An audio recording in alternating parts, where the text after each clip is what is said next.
Drew Mitchell, goes for the corner, trying to Australia. Someone mentioned to me, Drew, rugby league you can play in Townsville and Newcastle, rugby union you can play in Paris and London. And wow. That really stuck with me. Drew Mitchell is a former Wallaby who is Australia's all-time greatest World Cup try scorer. Domestically, he played over 100 Super Rugby games for the Queensland Reds, Western Force and New South Wales Waratahs, and represented Toulon in the French Top 14 League. I went on my first Wallaby tour again in 2004, so I was picked in a squad, but you don't get capped unless you get on the field. The last game of the year was against England at Twickenham. Eddie pulled me aside and said, mate, just get ready because you're going on. And I remember sort of sitting there and it was all the boys were pumped because they'd won. And I was excited for that, but also a little bit dejected that something I wanted so much was so close to me. He came up to me, put his arm around me, said, don't worry, mate, you're not ready anyway. How do you get to the point where you're that good? In 2011, playing for the Waratahs against Queensland up in Suncorp Stadium, and my toe on my right foot got caught in the turf and it spun around. That image, so your leg was backwards. Really sort of rattled me. I said, Doc, no, you're not going to like hearing this, but...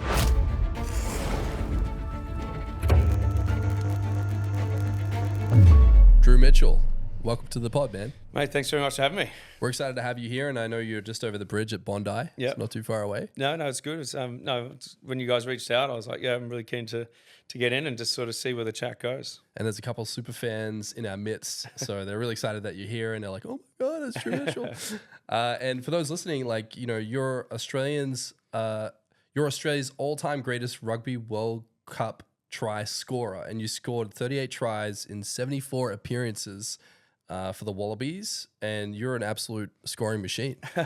Well, it used to be. I mean, it's been a while now since I've laced them up, but yeah, I mean, I guess the position I played probably lent itself to finishing some good work inside. But yeah, I mean, I think, you know, obviously I would have liked to have traded all that in for some silverware and some trophies at the end of it, but unfortunately they weren't as easy to come by as maybe some of those tries. But yeah, I mean, it's probably one of those things that now that I'm retired and it's been a number of years now, it's probably something I look back and I'm sort of proud of what I was able to achieve. But yeah, there's always a but, you know, when you lose a World Cup final or you weren't able to win the Bledisloe Cup in my entire career, those types of things probably still sit with you a little bit, but that's probably just a bit more the competitive side of me. 100%. I think like being a high performance athlete as you were, like those are like the Mount Olympuses for you. And it's like, we got to get there and you build yourself into the psyche, like it's going to happen. Yeah. Yeah. So for you, when you were at like, I guess, peak career and you're really getting after it, like what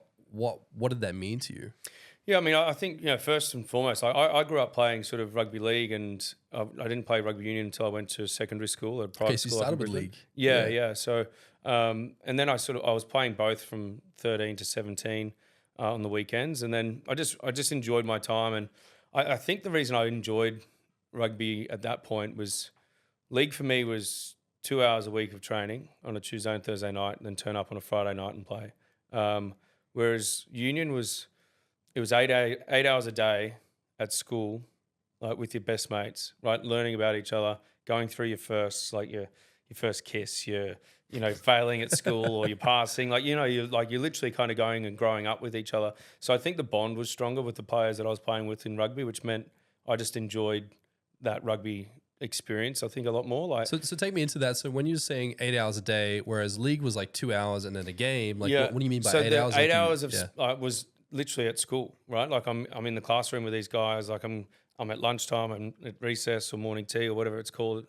And you just like, it's time spent together, and therefore you kind of just forging these bonds. And I think, you know, then we'd still only have probably two hours of training a week, very similar to the league. But I just had all that time together, and, you know, you're going to parties together on the weekends and all the things that happen for, you know, awkward teenagers and all of that sort of stuff. I don't know. I just think that having that shared experience and opportunity for shared experience, I think, meant that the connection was stronger. Therefore, when I went out to play footy, it felt like it meant a lot more. So it was like a school for union players in particular? Well, not necessarily. Like, I mean, my school was St. Pat's at Shorncliffe, and we were in a predominantly sort of rugby league area, but the school competition that we played in was only offered rugby union. So yeah, I played that on the Saturdays, and at first it was difficult. Like, I didn't really like the ruck kind of situations because I didn't really know about it, wasn't familiar with it. I broke my hand because I was leading with my hands, which, you're not meant to do. You're meant to lead with your shoulders. All these sort of little things that almost like deterred me initially, but I stuck with it and, and really enjoyed my time. And, I guess towards the back end of my schooling, my school in year 11, we lost every game probably by 40 to 50 points. And then my year in year 12, we won our first game, and it was the first game, the first 15 to 1 in 10 years or so. So Wow. we weren't a strong rugby school by any means, but we were sort of building. And what's great to see is the 20 odd years since I'd left, they've gone on and won premierships and all that sort of stuff. So they've been sort of really building, which is great. But I don't know. I guess I was faced with the decision at the back end of school there was a Jersey Flegg contract that I was speaking to the Canterbury Bulldogs about, or go to the Reds Rugby Academy, which was the rugby union aspect. And I just remember sort of, thinking about the two different sports and the different sort of paths I could take. And How old were you at the 17, 18 years old. Yeah. To what I was speaking about before, about the experience that I had in rugby was, I was really enjoying that side of it. But I think also someone, I don't know, I can't remember who it was, but someone mentioned to me, Drew, rugby league you can play in Townsville and Newcastle, rugby union you can play in Paris and London. And Wow. that really stuck with me. It's something that really stuck with me, the global aspect and nature of the game of rugby union. And it's not just from a traveling point of view, because I could get on a plane and go to those places, but it's the cultures that you experience, it's the people you meet, it's also the opportunities that brings as well. And, which is, I guess we'll probably get to that, but later in my career rather, there was an opportunity for me to go play in France, and I took it, yeah. That's exciting. And I think when you're looking at it as an opportunity, like one definitely sounds more exciting where it's more global, it's more of a spectator audience in different countries. Did you experience like anything in particular culturally that shocked you about a team or like a game that you played? I guess when I went, to be fair, every time I went to South Africa, it was just eye-opening, from the way that they support their teams to, just the, like visually what you see in South Africa and the contrasts of living conditions. And there's just like a lot when you go over there, and it's like, like you're outside of your comfort zone and what is normal for us. And then you go and experience or not necessarily experience, but you're dropped into someone else's normal. And, that can be quite sort of, eye-opening for sure. It was great. I loved every part of touring South Africa, but then if you go from there, and I go to my time when I went to France and I couldn't speak the language, their attitude to life is very different. I think what I really loved, I lived in the south of France and right on the Mediterranean, and I just liked that their attitude to life was they work to live, they don't live to work.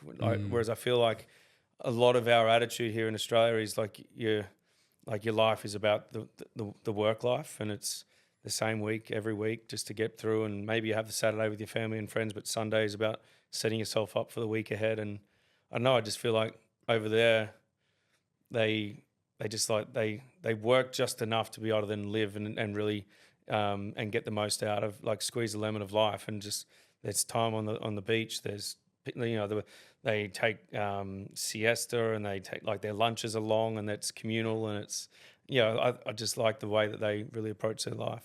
Yeah, and I recently went to Bolivia together with Cam, and we went to Santa Cruz, and we went to a place called Uyuni. And I remember Cam and I were on the flight, and we were flying over the desert for a long time, and they have these like really open plains and salt flats at like 4,000 feet altitude.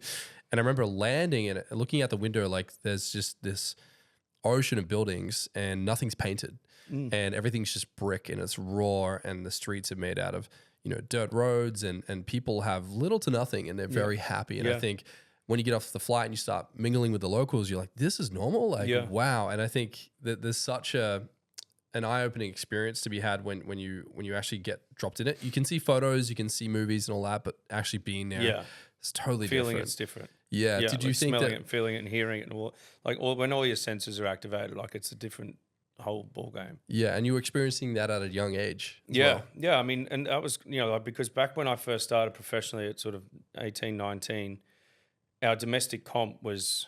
It's funny to say that, but I guess it was three Australian teams, it was the South African teams and New Zealand sides, right? So our domestic season was traveling to those places, and then you'd have your international season where you'd go back and play in South Africa and New Zealand, and then you'd go on a tour at the end of the year to the UK and Ireland. So to be able to do that, like and this is pre-phone cameras, and you'd go out there with your Sony Cybershot, and you'd make sure that was all charged. It was just like, I know it was a bit of a different one, because I think also prior to all of the devices that we have now, like you kind of just live in it a bit more, and you feel it a bit more. More in the moment, more in the present. Yeah. Less focus on like taking stories exactly, and stuff. Right? Yeah. So, I mean, it was like a really unique experience, and I don't think it was ever lost to me in the moment, but I think it's also something that when you look back, you think, geez, I was pretty fortunate to have those experiences. Really cool, man. And okay, so something I've been wanting to ask you is, Australians are known for our smack talk. Mm-hmm. So out of all the nations you went on the pitch with, like, who do you think had the best smack talk?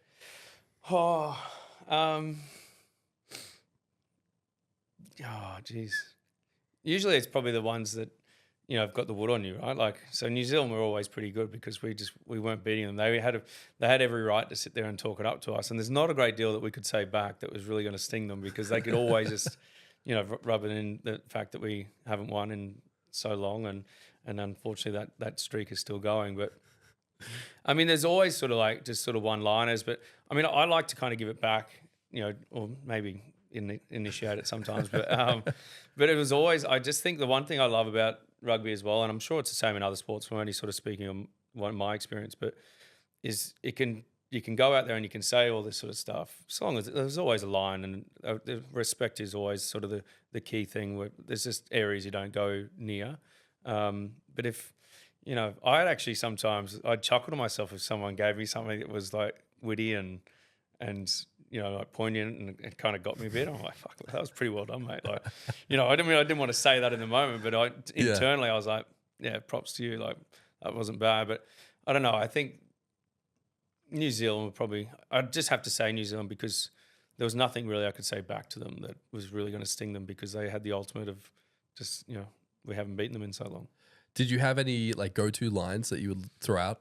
No. I mean, it was always sort of just on the run. Like, I mean, I remember one time we were playing in Toulon. So when I was playing over in France, and up there you sort of play through the Christmas, New Year's period, and we were playing an Irish team. I know it was a French team at the time, but there was an Irish 10 playing for them, and he just was having a shocking game at fly half in the first half, and I just sort of said, listen, mate, like, you're carrying on like Sandy. You just keep gifting us all half. I said, just do yourself a favour and just don't come out at halftime. And he was like, that really got under his skin. But like, you're sort of saying it again because we're leading pretty comfortably, and I'm saying it sort of tongue in cheek, but also with a fair amount of sort of being a bit of a smart ass at the time as well. Yeah. But you can kind of do that when you're in that position. I'm certainly not doing that if it's on the other foot, right? Like if I'm having a shocker, I'm not sitting there starting, like aggravating and initiating chat. Is there certain points in the game where it happens the most, like in the ruck or anything like that? No, I mean, for people in my position, probably more like if you're setting up at set piece. So like when the big boys are like taking their time to pack the scrum, there's time for us, right? We're manned up, maybe 10, 15 metres between you, but you've got a little bit of time where I'll sort of sit there and say, mate, take me on the outside. I'll leave you the space, or, like kind of, it's also like little things like, mentally to try and psychologically get in their head. You're like, I'll set a bit tighter, mate, and you take me on the outside. And then they start thinking, shit, like, should I take me on the outside? Yeah. So, but I only got to that point when I was comfortable in my ability to shut it down. Like, there's no chance I'm sitting there going, mate, take me on the outside, and then he takes me on the outside, right? Like, so it kind of got to a point where, through experience and I guess runs on the board, that I was able to kind of get to that position where you can be a little cheekier, and especially if you've got someone maybe a little greener opposite you, and you just know that maybe they don't have that sort of mental fortitude in that moment to sort of know how to necessarily deal with like a guy who's a bit more senior and played a bit more in those moments, that is offering you an opportunity on the outside. You're like, well, do I take that or do I not? Like, so you're using this as like a psychological advantage? Yeah, sometimes, yeah, because there was times like there were times where, for example, Kurtley Beale was a young guy coming through he was touted as a Wallaby when he was sort of 15, 16 years old, Wallaby of the future. And he kind of came on. I was playing at the Western Force at the time. He played at the Waratahs, and we played him against the Waratahs at Subiaco Oval. And I thought, like, this kid's got everything, right? He's got all the skills. He's also got a lot of confidence. But I just thought the way for me to try and get at him is in his head, right? And not because of anything that I saw, but just because I knew what I was like when I was 18, and there's all this pressure, and everyone's talking you up and whatever, but then you've got to go out there and perform. And I just remember there was one time I sort of ran through Kirtley, and he's a good mate of mine, so I can say this, but I ran through Kirtley, and on the way back, I just asked him if he didn't get his shoulders across the nullarbor. And and so he blew up at me, but then Lottie Takiri ran over to to basically look after his boy, and Lottie LT gave me a shove. But and it was sort of I just keep chipping him through the game, and it wasn't until years later when we were playing together at the Waratahs, and we were really close mates, and he said, "Oh mate, like I haven't said this before, but you actually really got at me at that game," right? So that was something where I'm like, well, this guy's got all the skills, right? Like he can open up the game at any point, but let's test him another way. And, and there was nothing that I said that necessarily overstepped the mark, but it's just one of those things. And I think, it happened to me as well. Like there was times when I first started, I was playing for the Reds and I was playing against the Brumbies. And I just remembered every time I got the ball, George Gregan, who would defend behind the line and behind the ruck, he would just start yelling out apples. And I'll be like, apples. And I'm running back. And because I was like 81 kilos playing, like I was a light. I was quick, but I was light and I was weak as well, right? Comparatively speaking to the guys that I was opposing.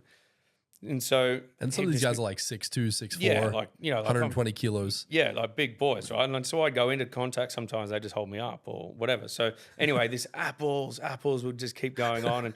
And I'm sort of running back into the defense or whatever it might be. And I just keep hearing this thing. And then it wasn't until after the game I asked one of the guys, I said, oh, what was, actually, sorry, it was when I was in the Wallabies camp and Griggs was part of that team.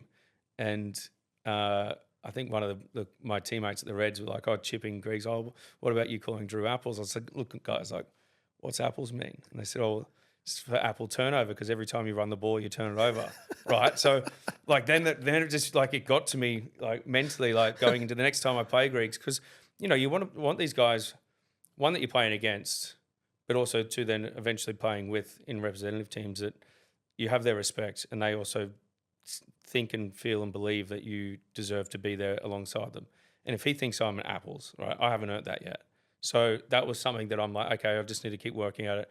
I need to keep lifting. I need to get my body position better. And it was embarrassing in the moment, but it was also then became motivation for me to then go, okay, I've got to get a new nickname. I can't be apples for my entire career. But so sometimes that sort of mental challenge can be as impactful, if not more, than the physical. Do you think that, like, in today's day and age, people might see it as bullying, or do you have a different perspective on it? No, I don't think so. I think it's, like in that moment, like I think it's fine. I think, I mean, everyone's looking for an edge, right? Like, and you look at athletes now and largely speaking across the board, everyone's pretty capable in terms of their power and their strength and their speed. So there's small little things that can set you apart. And again, respect is the utmost. Like there's just lines you don't cross. You don't talk about people's families or partners or whatever. But if you can have a go at someone and get them thinking about something else other than what they're actually there to do, then fair play. I think it's interesting how like men interact typically through banter and trying to be as offensive as possible. Like, for example, me and my crew here, we're always trying to one up each other when we're traveling. Yeah. And it just becomes a part of like our social contract of our relationship. Sure. Get a bunch of guys together, we're going to banter and make fun of each other. Do you think there's a certain aspect of that when you're playing together with them on a team, you've like earned their respect because they have, I guess, put you through a trial by fire? Yeah, I think so. I mean, I think it's sometimes as well, like if you're in a social or a team environment, if they're not joking with you, then something's wrong. Something's wrong, right? You haven't earned that yet. Or your position in that circle or that team hasn't necessarily been established just yet. So I don't know. I think it's a sort of, maybe it's a weird thing that I guess, well, I mean, I can only speak from male-dominated friendship groups or teams, is that you almost want them to be joking with you, and sometimes fun and jokes at your expense, because then you know that they're comfortable enough with you and how you will respond to it. I don't think it's, I think there's, like that, the whole Gregan thing, call me apples. It's not offensive. It's not necessarily rude. Sure, he's identifying a weakness of mine, but whether he says it verbally or not, they've said it in a team meeting anyway, right? Like everyone knows in their team that when Drew Mitchell's running the ball, hold him up because we'll get a turnover. So, that's just part of trying to gain an advantage in that sporting arena. Sure, he's verbalized it, and then once I realized what it was, sure, it embarrassed me, but it also then became motivation for me. But yeah, to your point around, I think it's just got to be a healthy balance, right? Like the team stuff, like you can chip each other, because there's always probably a little bit of truth behind it. Like if someone's calling you chicken legs or something, you've probably got chicken legs, right? Maybe get in, don't miss squat day this week or whatever. But don't forget the legs. Yeah, but I think if there's a healthy balance of then also, applauding each other and complimenting each other and endorsing each other and, just making sure that it's not just all one way, condescending or joking or whatever it might be. But I think if you've got that healthy balance, then it's fine. So you mentioned that you played for the Reds, and I understand in 2004 you were playing for the Reds for Queensland, and then you debuted for the Wallabies the following year. In my opinion, quite a big transition.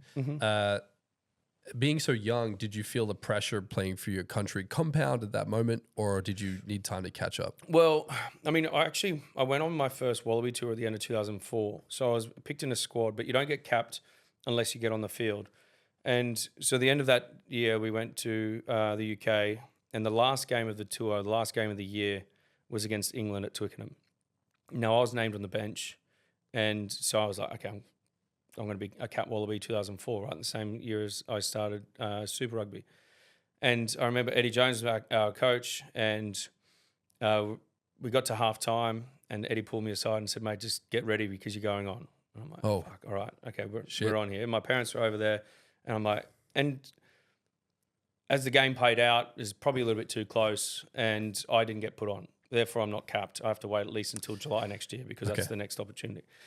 And I remember sort of sitting there, and it was all the boys were pumped because they'd won, and I was excited for that, but also a little bit dejected that it was so close. Something I wanted so much was so close to me, but I just hadn't yet, because I didn't get on the field.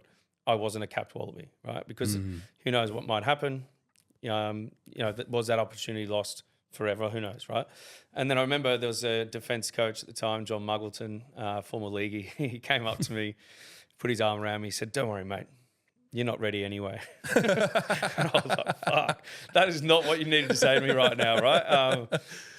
You're like at a low, and he's just like, get lower. Yeah, get lower. Yeah, it was like one of those sort of tough love kind of moments. But, maybe in hindsight, he probably was right. Like, who knows? But yeah, then fast forwarding, I had another Super Rugby season, and then got my opportunity off the bench against the Springboks here in Sydney. And I don't know, I just felt probably, because I had another whole year of Super Rugby under my belt, I started to feel a little bit physically a bit more capable. I was probably a bit more excited than nervous at that point. Also, because when you come off the bench, like I had a full half of just sort of watching it play out, having guys in my ear with experience who were on the bench with me, sort of just in my ear a little bit. It was unusual because I went on it at outside centre just because there was a number of injuries. And what does that mean, sorry? So like I normally played on the wing, right, and I went on it in a different position, like I understand, a little bit foreign to me. And then I had Wendell Saylor, who also plays on the wing. He was at inside centre, so we had a number of injuries. So it was like a bit of a makeshift backline by the time I got on. And I only got on probably 5 minutes into the second half. So like a lot earlier than probably anyone was anticipating. But we had a dominant game against the Springboks that game, and I was able to get a try. And it was just like one of those like, okay, this is pretty cool. Like went into the dressing room and sang the national anthem. You have a scull of beer for your first cap, scull another beer for my first try. and then proceeded to be sick in a beers bucket. in? Yeah. I was just sick in a bucket, and then there was a hand sort of just in my peripheral, and I looked up and sort of wiped my mouth, and it was John Howard, was the then Prime Minister, and I was like, I shook his hand. He was saying congrats, and it was all very sort of surreal. And then, but to your point about being nervous, it was probably not until another couple of games where I got my first start. So we went to South Africa, played another one, but came back to play the All Blacks again in Sydney, and I was starting at fullback in that game, and Tana Umanga was the All Blacks captain, real sort of dominant sort of figure, and he unusually named me, called me out in the lead up to saying we're going to target this young guy at fullback, like with high balls and all that sort of stuff. Like you said this verbally. Yeah, he said it in the press. Oh, he said it to the press. Yeah. Right, okay. So I'm sort of reading, going into my first game, like first start as well against the All Blacks. How did that feel getting called out in the press? Yeah, I mean, and it was probably just another one of those sort of mental war games, right? Like just let him sit on this, which I did for the 3 to 4 days since hearing that going into the game. Was just sitting on it. I was out there just under that many high balls at training, and I just sort of it maybe changed the approach that I would have had going into that game. But I remember going out and doing the anthem, and then the haka started. And I've told this story before, but standing there in front of the haka, there's a lot going on, and it's a challenge. Effectively, it's a challenge from them. They're challenging you, and I was sort of standing there, and I'm thinking, do I just look around? But then unfortunately for me, I caught the eye of Tana Umanga, and then I'm thinking internally, I'm like, don't look away because he'll think I'm a bitch, and I'm like not stepping up to the challenge. Can't bitch out now. They're doing the haka. He's staring at me. This is intense. But then I'm like, but also, I don't want to look away. I was also I had this internal dialogue thinking, if I keep staring at him, he's going to think that I'm like challenging him, and I don't want that either, right? So I was having this sort of I was in this conundrum, like internally going, shit, what am I doing here? Like throwing down a stare, like having a staring contest challenge with Tana Umanga. And then we got into the game, and I think about 20 or so minutes in, I scored a try, and I went back to halfway and just vomited. Like that would normally be the last thing I do before I went out to play, because I guess to sidetrack or provide context, I'm not the type of person that can concentrate on a game from the morning I wake up. Like I just play the game out too many times in my head and would mentally exhaust myself before I actually got to the moment. So I just got to a point in my career where I was able to back my preparation, not think about it, just bank it until the moment where they said, all right, 3 minutes and you put your jersey on, and then I'm locked in. Because so take us through that process. Like what would you do in your heads? How would you prepare, and what would happen if you overthought the process? Yeah, I mean, if I overthought the process, I'd sometimes, because we're big on sort of visually, like having a look at tape and all these and visualizing things. So you'd watch the games, you'd learn watch the all players. that. Like I'd watch different clips, and I'd know whether my opposing winger steps off his left foot or his right foot, or if he likes to bump, or what hand he likes to fend with. Will he take me on the outside? All these sort of things, right? Like it's more just arming yourself. It doesn't mean to say it's going to happen every time, but it's more just like arming yourself with kind of knowledge about who you're marking. So I'd bank all that through the week. But if I was to play it out too much during the day, I'd just exhaust myself mentally. I wouldn't feel as focused or as on edge as I needed to be when I go out there. So when I first started playing professionally, I didn't know how to prepare for a game, like, a professional game at least. And so I started to mimic people that I looked up to, and I started to mimic Chris Latham, who was a fullback at the Queensland Reds. But I just quickly realised that Latham and I were just very different personalities, and what he did to prepare was not conducive to what I needed. And then I'd copy Wendell Saylor. What he did was also not conducive. What did Wendell do? Well, Wendell, I mean, we'd room together on game day, and he'd just be in his red Speedos all day, and he'd be on the TAB phone account, and instead of going to the pre-game meal down in the hotel where it's all put on for us, he'd get steak sandwiches and fries and a couple of cans of Coke, and so I'm sitting there and I'm doing my ass in the punt, and then I'm eating all this heavy food, and I'd go out there and I'd feel like shit, right? So you tried the Speedo, yeah, the punt, and the food. I mean, I kept some clothes on. You kind of know when you're in. When Wendell's not wearing much, you keep your clothes on. But I don't know, I guess from different experiences I had with players that I looked up to, I started to work out pretty quickly what worked for me and what didn't, right? And Did you it was take a little bit from a lot of people? A little bit of that, or- yeah. And I was someone that kind of had to distract myself. I'd find people in my team that were like-minded, because I wouldn't want to upset someone else's preparation by going and having a laugh or a joke with them and throw them off. So I'd quickly find who it was acceptable for me to go and joke with, and similar sort of like-minded kind of approaches. And I'd go out and do my warm-up, and then I'd come back in, and once the sort of manager or a coach would say, "All right, boys, 3 minutes," or whatever it is, you put your jersey on, then I'd quickly duck off to the bathroom, because then all this emotion and nerves and all that sort of stuff that I've been suppressing all day would just come and flush me, and it would just be like banging, like I'm on here, and that would make me ill. I'm not saying that this is this should be everyone's, right, but that was just how my body kind of dealt with it. I just was like, okay, got it up. Because you're trying to emotionally integrate, or you're trying to psych yourself up? I think it was just like, because I got to a point where any type of nervous energy that I'd feel through the day, I'd be able to shut it out, and I'd change my focus, and I'd think about something else, and I wouldn't allow myself to think about what's about to come. And so then all of a sudden, once it's actually here, like there's no way of suppressing it. It just sort of like it just showed itself, and it showed itself that much that it would make me physically ill. But after that, I'd be fine. Like I'd join the huddle, just wipe the eyes, maybe a bit red in the eye, but then I'd go out there and I'd play. So then going back to my first start against the All Blacks, I didn't have that moment before I ran out.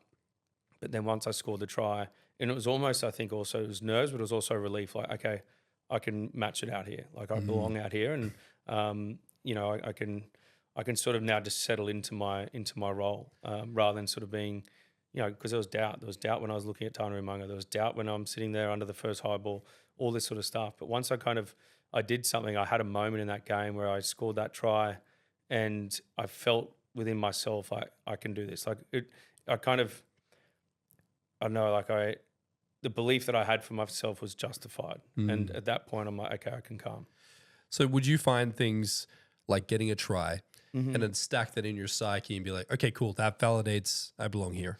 Not necessarily. Tries certainly, they help. But I think, sometimes just like, whether it was feeling good in contact, or it was feeling like I was running on top of the ground rather than into the ground. Like as an athlete. What does that mean exactly? Yeah, sir? so like as an athlete, like there were times where, whether it was fatigue or whether it was just not necessarily being as fit as I needed to be or as sharp, like there were times where I felt like genuinely I was barely touching the grass when I was running, right? Like you just feel like you're on top of it. Where there's other times where you feel like you kind of like you're running into the ground. Sometimes when you're walking, the weight of the world's on your shoulders and you're shuffling and you're scuffing your feet, as opposed to when things are good and your chest is up and you're walking on top. Like it's a little bit like that. Like, and it's the confidence you've got in your game at that point in time. It was, those sort of moments where you're like, I'm going to beat that defender. Like there's like this innate sort of confidence in you that you're like, give me the ball. I'm going to beat this guy. But there's also times in my career where I just didn't have that. And, that's the talk about purple patches. Like that was like, or when you're in the zone, that was when you're feeling like you're on top of the ground. And then there's times where, there's just nothing. No matter how hard you try, you feel like you're getting deeper and deeper into the ground or into a slum of like a formed slump or whatever. So it's funny how you kind of manage those moments. And it's interesting how, like, I imagine every game is quite different as well, depending on how you build yourself up, depending on how you start when you play on the field, depending who you're up against and who's marking you and all the rest of it. Take me into the moment for a moment here. Take me into the haka, because I think it's quite an interesting dynamic where the whole stadium goes quiet. Yeah, they put on this performance, and you're right in front of them, and essentially they're channeling their energy at you, and it's this, it's this really like intense war cry, essentially.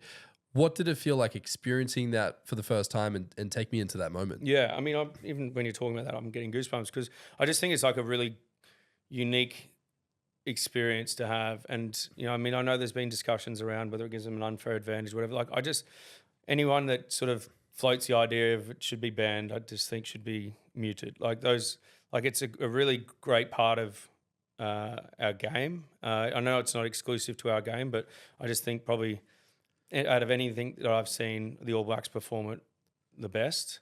Like the unity they have. Like when you say it's intense, it's intense. It's emotive. It's very hard not to sit there and get fired up by it as well, just by standing there, standing still with your arm around your mate. You stand there with your arms around your mates, accepting that challenge. But then there's moments where you just feel the guy whose arms around you, just that grip tightens a bit, and he brings you in a bit closer. Like, even, geez, I'm getting myself. I'm getting up here, goosebumps right now, man. My yeah, hands are yeah. sticking So up, it's an opportunity also for us to really get together and just go like, we're going to take these guys on together. Like, sure, it's it's their opportunity to challenge us, but it's also our opportunity to accept that challenge and really get tighter together, and use what they're bringing to us as an opportunity for us to go out there and get a bit tighter and work for each other, and then after all of it, like after every time it's finished, you'll see or hear any of the boys that face it just like start to like, there'll be a couple of boys going, let's get into it. Like, it's very hard not to get emotional or emotive with it, right? Because it's raw emotion, and I think it's a great part of the game. Whenever I've seen it, I think it's beautiful. It brings homage and I guess heritage and tradition into the game. And obviously, like, I think, as an athlete, you're going through so much together, and it's so intense, and there's, people are injured and people are, training extremely hard, and it's a like you said, it's an invitation or a challenge. Yeah. And for you, do you think, like, in that moment when you're experiencing this, because I think as a part of like the perception around that team is, these guys have been dominant for such a long time. The All Blacks have this heritage and this aura about them that they're a well-disciplined team. Yeah. They've been on top of the game for a long time, where other teams have had ebbs and flows. What is it that you think that gives the All Blacks an edge? And what is it about that team you think that they've got dialed in? I think it's, obviously this is from an outside looking in, but I've also, I'm quite close mates with a couple of the guys that played for All Blacks through that dominant period. But, they have like specific training sessions for the haka, but it's not just the training of the haka itself. It's the understanding of it. It's the knowledge of it. It's knowing who they are, where they're from, and their connection to their culture. And I think that's probably an advantage that they've had more so than us. Like, I would say that we haven't done enough to connect to our culture, right? Whether it's our Indigenous culture, whether it's our Anzac culture, or whatever it might be, to really sort of draw on that, but not just draw on it, but to know it, to understand it, to live it, and to be proud of it, and to not find a way where it can become our advantage. There's times where we hear in commentary, it's the Anzac spirit or whatever it might be, right? But what is that? Like, let's really understand it. Let's really know it. Let's live it. Like, to be able to live it, you have to know it and you have to understand it, right? So I just think that you look at the All Blacks and the way that they talk about their culture, but it's not just talking about it, it's the way they live it, it's the way they speak it. And I think that's what then helps them connect to the haka and really draw something from that when they perform it. Yeah, because you see the whole audience goes quiet. Australians and New Zealanders are like paying attention to that moment. Yeah. And for you guys, like, what are some things that you felt that it gave him psychologically? Is it a unification? Is it like we're all the same? We stem from our forefathers. Like what psychological benefit do you think it really gave them that the Wallabies might be missing? Yeah, well, for one thing, the haka is something for them to own, right? Like, in that moment, that performance, it's theirs. It's uniquely theirs. They've had the traditional kamate that they've performed for a long time, but now they've got the kapo pongo. Forgive me if my pronunciation's wrong on that, but which is a now more specialised All Black haka that only the All Blacks do. And sometimes they'll perform either one of those depending on who they're playing against. And some see that if they do the newer one, it's because there's more respect against that opponent. So that brings another element to it. But to your point around like what is the advantage, I think it's something for them to really own, something for them to really be proud of, for them to sit there and take the time during their test week to prepare for that as well. Like, it's, there's all this preparation going into the game itself. but they still take the time out of that to then go and prepare for something that goes for 90 seconds before the game's even played. And it's something, like something for them to really take ownership over. And, the person who gets to lead it, from my understanding, it's a real sort of proud moment for them to be able to lead the haka. So there's all these sort of different layers just in the haka itself that helps unify that group, and not just that group, but their supporters, their people. Yeah. And on the other side of things, when it comes to the Wallabies, like what kind of rituals did you guys have as a team to build unity, to kind of build that camaraderie and that spirit? I mean, look, there's different things that different coaches will bring in. And I think the other thing as well is that in the last through my career, there's been a real conscious push to be able to understand who we are and who we are, one as a team, a national team, but also who is it that makes up that national team? Because there's a lot of players that are of Fijian, Tongan, Samoan heritage, Maori as well, and players from everywhere. I mean, Stephen Moore was a Wallaby captain from Irish parents, born in Saudi Arabia. It was so all these little things. It was about to understand who it is that we're standing there. Like when we're facing the haka, who have you got your arm around? Who are you squeezing tight on their jersey? Because those things are important, right? Is if I'm going to work my ass off for this guy next to me, I need to know who he is, and also if I need to have that trust that he's going to do the same for me, I also need to know who he is, and he also needs to know who I am and what drives me. So I think probably, from a broader perspective, it's probably ours is probably more focused on getting to know us as the player, or the teammate that you're playing alongside, and all the different teammates and coaching and staff as well. Whereas probably not as much delving into the history and the culture, something to really bind us together. I mean those mutual bonds are strong, but there's something I just think if there's probably something we could probably instill more into our group, it's those bonds are great, but having something overarching over all of that would be beneficial. I think I like the whole idea of like getting to know the person you're going into battle with, essentially. Yeah. And many would say that you guys, or as far as the Wallabies go, you were playing in the golden era of the Wallabies. Many would say that. Yeah. And I think for you, like, what is it that you felt that you brought to the team culturally? And who are some of the primary people that you felt like really brought that to the team? Yeah. I mean, I think in any sort of team, or whether it's at work or even in a sporting sense, is you need to have different characters, but you need to be able to create a space where they can show them true selves, right? Like there's no point having these characters that don't feel comfortable enough not being themselves, not being their authentic selves. So you need the jokester, you need the prankster, you need the serious guy, you need the guy that's always asking questions. Like you just need everyone, right? And you need to find it in a way where there's a balance, and you get that balance by mutual respect for each other, but respect for the coach, respect for the opportunity, all those types of different things. I think is really crucial, because it's a long year. It's a very serious and sometimes really intense environment. So you need the jokers to bring light when light is needed. Sometimes you get it wrong, and I was probably sort of that guy that brought a bit of light to scenarios. Or were you the jokester? Yeah, like a little bit. Yeah, I mean, yeah, I think so, but it's also like I was probably renowned to throw out little questions during a fitness session that I knew would get under the strength and conditioning coaches, like just not under his skin, but I'd get into his head, because the last thing an SNC coach wants or needs is a soft tissue injury, right? Mm. If they're pushing us that hard that someone tears a hamstring, then he's getting his ass chewed by the coach, because that's just not not on, right? Like I thought that was all on the players' onus. No.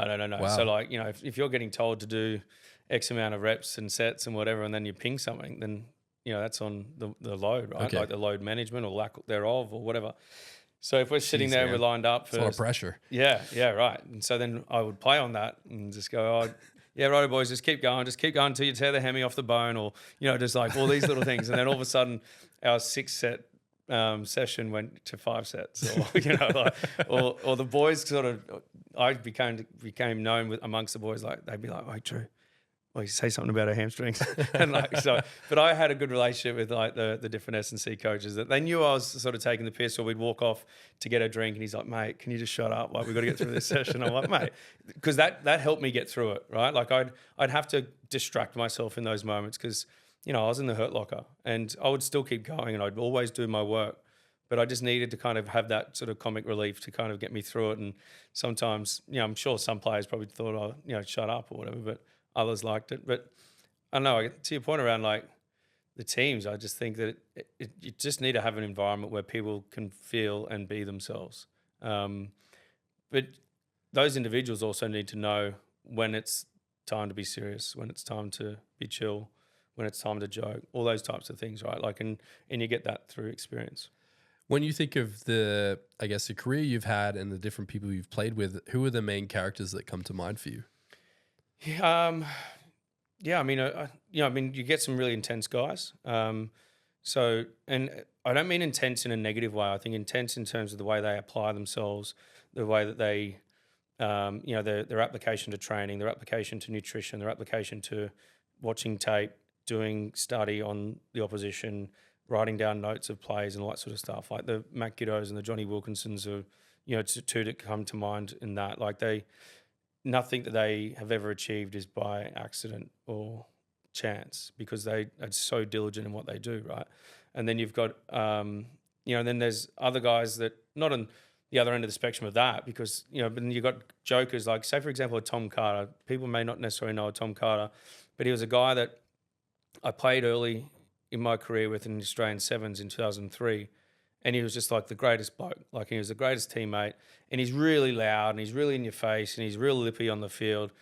And then I went back to playing Super Rugby and I was playing against him and I just thought this guy's an asshole. Like I couldn't stand him. I'd forgotten about the time that I had and how much I liked him.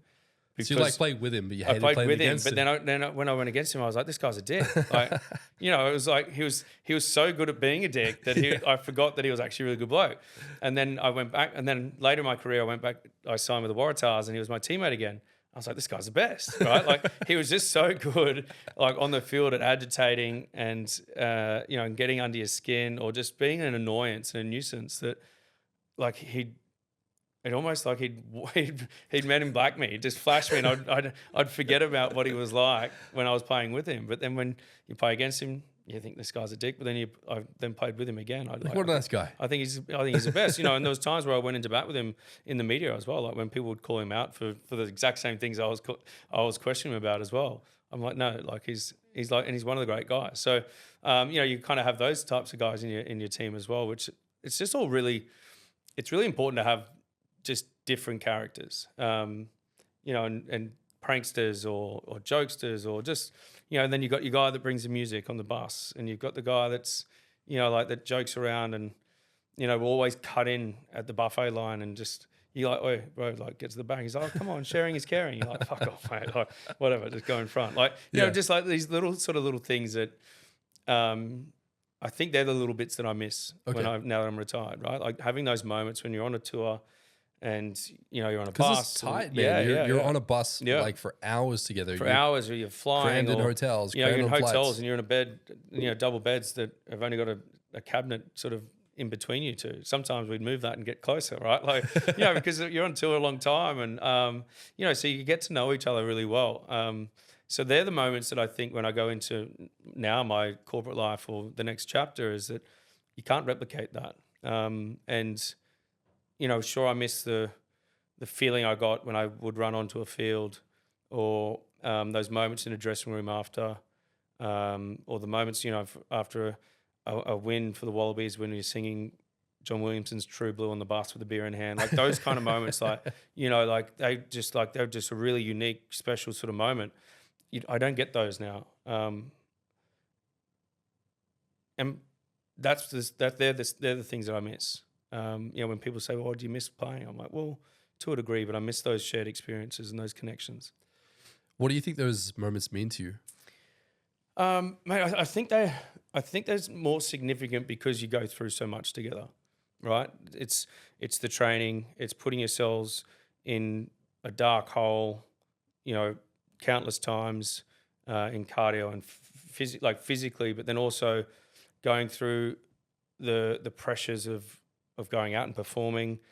Sometimes the negative media and social media and comments and all that sort of stuff makes you sort of batten down the hatches. And so all these sort of elements to it then mean that those moments are forged by something really strong and unique to you guys, because you're the only ones going through it in that instance, right?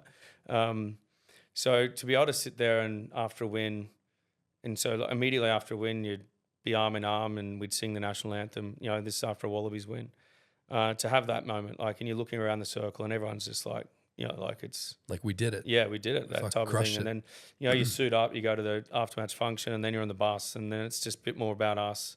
And it's just, someone will just start playing True Blue and, and everyone's just belting it out. And, it was those moments, I think, again, because and again, you sort of find yourself looking around, while everyone's singing the lyrics, and you just sort of catch someone's eye and you just a little nod, or, that sort of, well done, we earned this, or whatever it is. Those moments, I think, are really special because of how layered all the different circumstances, sacrifices, things that we put into those, to get to that point, to earn that moment. That's how, that's why they meant so much. Do you think it built up because you're having these very intense experiences back to back to back in a very compressed time frame? Mm-hmm. And I can imagine that, and you see it in the news all the time, like football players are getting up to different shenanigans and all the rest of it. Do you think that this compression of energy and the camaraderie and the lights and the fans and just everything that's happening all at the same time, what does that do to someone's psychology, and how do you kind of take the edge off? Yeah, well, I think the really important thing is they've got to be able to have the space to take the edge off, right? Because, when you look at a rugby team, a professional team, it's largely filled with 18 to 35-year-olds, right?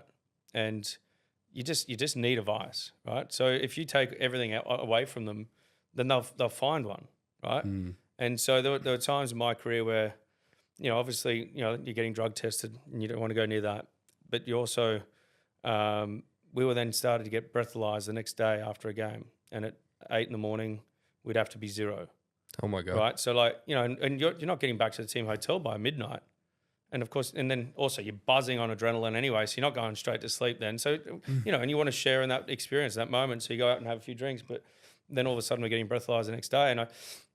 And that was sort of, again, it's different coaches come in with different sort of ideologies as to what's going to work and whatever. But if you think that, from a preseason, from January, and you finish the season at the beginning of December, that 18 to 35-year-olds are going to abstain from anything, it's just not going to happen, right? So, which is why you see, and if they do, why you see all these off-field incidents in the off season, because when they do drink, it goes nuts, right?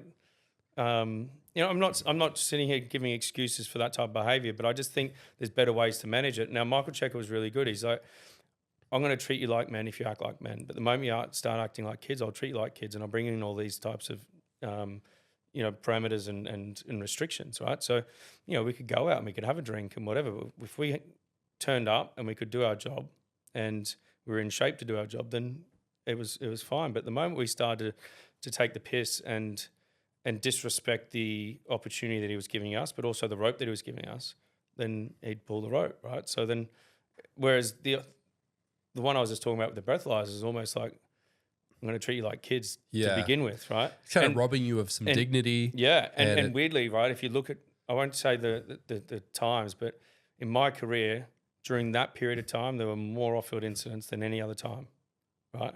Because there was people just pushed back, and people did push back, and then it went too far, and then things would happen.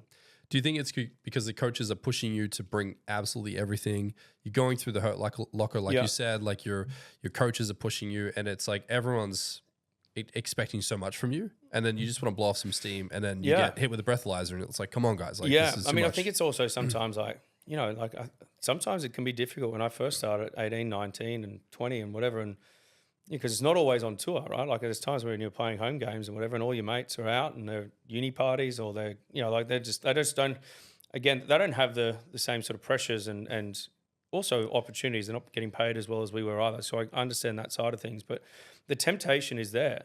like your mates want you to be involved in what they're doing, but also you want to be as well. And sometimes, 18, 19-year-olds, we make the wrong decisions. But that's also, I guess, a different conversation around, should an 18, 19-year-old rugby player be a role model? Like, sure, and maybe in some instances. Surely not when they're 19. Surely not, right? Like, yeah, I mean, that's probably more on the Name a parent. smart 19-year-old. Yeah, but like that's probably on the parents, like to sit there and steer their children around to who they should be looking at, or what at least they should be looking at as a role model. But there's going to be errors, and I think to your point around,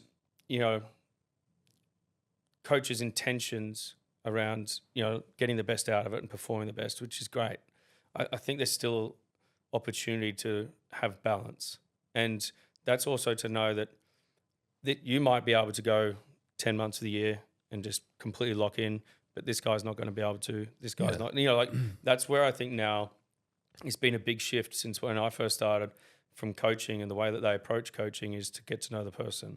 And when you hear the great coaches in any code, anyone that's played underneath those great coaches will say it's about the connection piece and how they take the time to get to know you and and get the best out of you. And I think once a coach does that and goes to great lengths to know their group, then I think there'll probably be less of those sort of restrictions and more an understanding, and there'll be a greater respect amongst all of them. What do you think was maybe one of the best moments or experiences you had with a coach where something was happening in the team and they were able to guide it?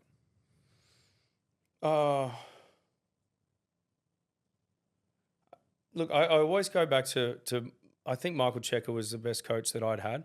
And I say that with respect to all my other coaches, because I think it's also, it depends on when you get a coach, right? What do you mean by that? Like, I was, Eddie Jones was my first coach. He was like, he's a great coach, right? I mean, we don't have to go into what happened last year at the World Cup, but, but I was also at a point in my career where I just listened. I didn't contest. I just did what I had to do and just went and did it. And then whereas Czech, I was more assured of who I was, what I brought to the group, what ability I had on the field. So there were also times where I could sit there and contest him a little bit, and not to be an antagonist, but to sit there and say, well, hang on, like I'm going to stand up for myself here, or stand up for the group here, or whatever it might be.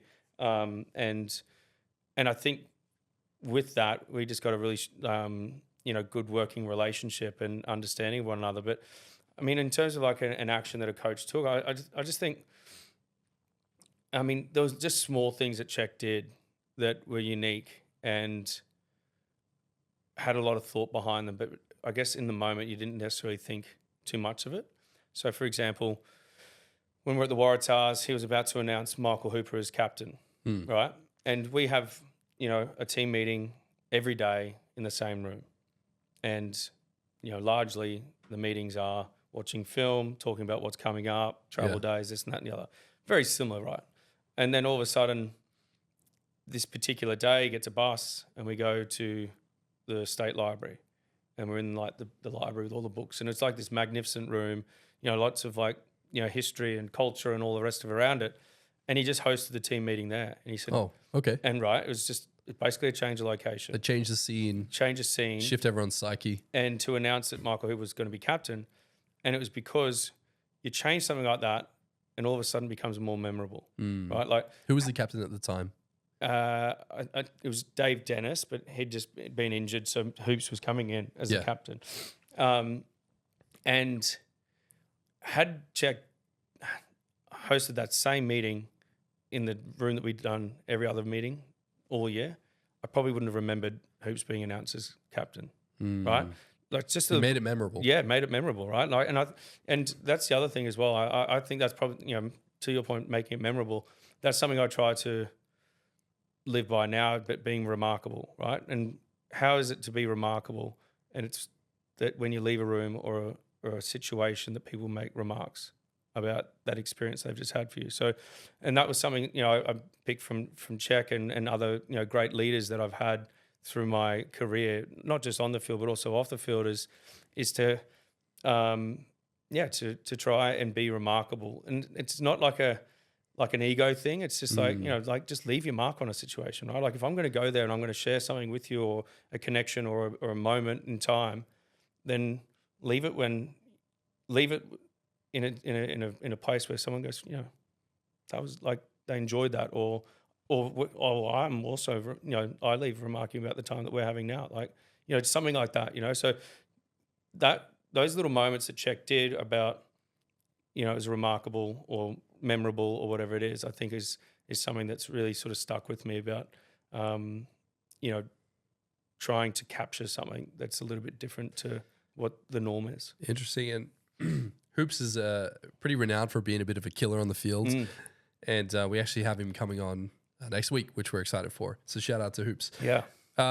Was there something that Czech did in the library? Did he have a speech or did he land on something in particular? Yeah, I mean, Czech was one of the great sort of motivators. He was always one that was able to really connect emotionally, and it might be a little bit of film, or it might be, like highlights laced with, quotes or whatever. There was not that one in particular, but there was one, we're playing Uruguay in the World Cup in 2015. And I will probably get the number wrong, but like he's talking about, like there's this motivational video, and it started like it was a little bit laced with Dave Goggins. Yeah, shout out to Goggins. Yeah. Huge fan. Yeah, and there's like some of his quotes, and then it was like how Stay hard, for us to already yeah. be here, we've already beat like 14 million other sperm or something, or for us to even be here right now, like we've already fucking won, right? Yeah. Like, it was just like this, it was just sort of this thing where like at the end of it, like it was just before our captain's run, and I was like, fuck, let's play the game now. Like, so there was just like, he was just really good at kind of creating themes and themes that would engage in everyone and just emotionally connect with you to a point where you're like, okay, we're in this, like, we're in it together. We go out there and, we can do and beat anyone. What do you say? Like, and I think I love what you're sharing here about Czech and Hoops and like the dynamics in the team and the pump ups and the Goggin videos and all the rest of it. It sounds to me it's very much like you're trying to engineer morale, or you're trying to stoke fires, and you're trying to probably put out team problems. Like from a coach's perspective and the team's perspective, this dynamic between coach and team, like how do you get the balance right? Because, if you look at the state of the team now, they're going through some challenges, but you guys really had it locked in for a season there. Yeah. I mean, I think one, it's understanding each other, right? And well, actually, before understanding each other, it's respecting each other. Like I think respecting anything, right, in a team, in a relationship, in a friendship, the moment that's lost, like respect and trust is something that takes, like it's ongoing. It takes small little acts, and like to gain someone's trust and respect, small repeated acts. But it can only take one of those acts to lose it. You're right. Like if I break that trust, or I break someone's respect, but just by one action, all of a sudden I'm back to square one, or perhaps even beyond that, because it's hard to get back. But it's just showing up each day, doing, and through action, not just through word, but through action, that you've got each other's respect and you've got each other's trust. And then from there, I think, then you get buy-in, right? Like if you sit there and respect your coach and you trust him, that he's going to sit there and he's going to have you back. And, Czech was also someone that he goes, don't worry about what I say into the press conferences. It's all about what I say in this room. Like, so we knew that what we were getting here is different to what he's giving out there. He's like, I'm playing politics out here. Yeah. Trying to douse those fires. Yeah, or even sometimes stoke a fire, right? Like, okay, yeah, cool. Yeah. What was something he might say to stoke a fire? Czech was always pretty good in the press. Like he was pretty giving, right? Like he'd just sort of say something, or he'd be quite thought-provoking in some of the questions or some of the statements that he would make, that maybe, headlines would be written about it, or like there's, like it's Czech versus Hansen, or it's Czech versus Eddie, so you go or out whatever, and riz the media. Yeah, a little bit like that. Whereas like it's all about what's actually happening in the four walls of our changing room. So, but I mean, the harmony and disharmony is also a fluid thing, like in any relationship or anything, right? Like it can change at any given moment. So it's about sort of communicating first and foremost. So Czech was great. And I'm talking a lot about Czech here, but there's also other coaches that are great at it. But it's just having that open line of communication always. being honest with each other. And it's not just from coach to player, it's player to player. Like we'd contest each other, we'd challenge each other, but also I think having that understanding that we're going to come from different angles at times, but we just got to make sure that we land on the same page. And that's through,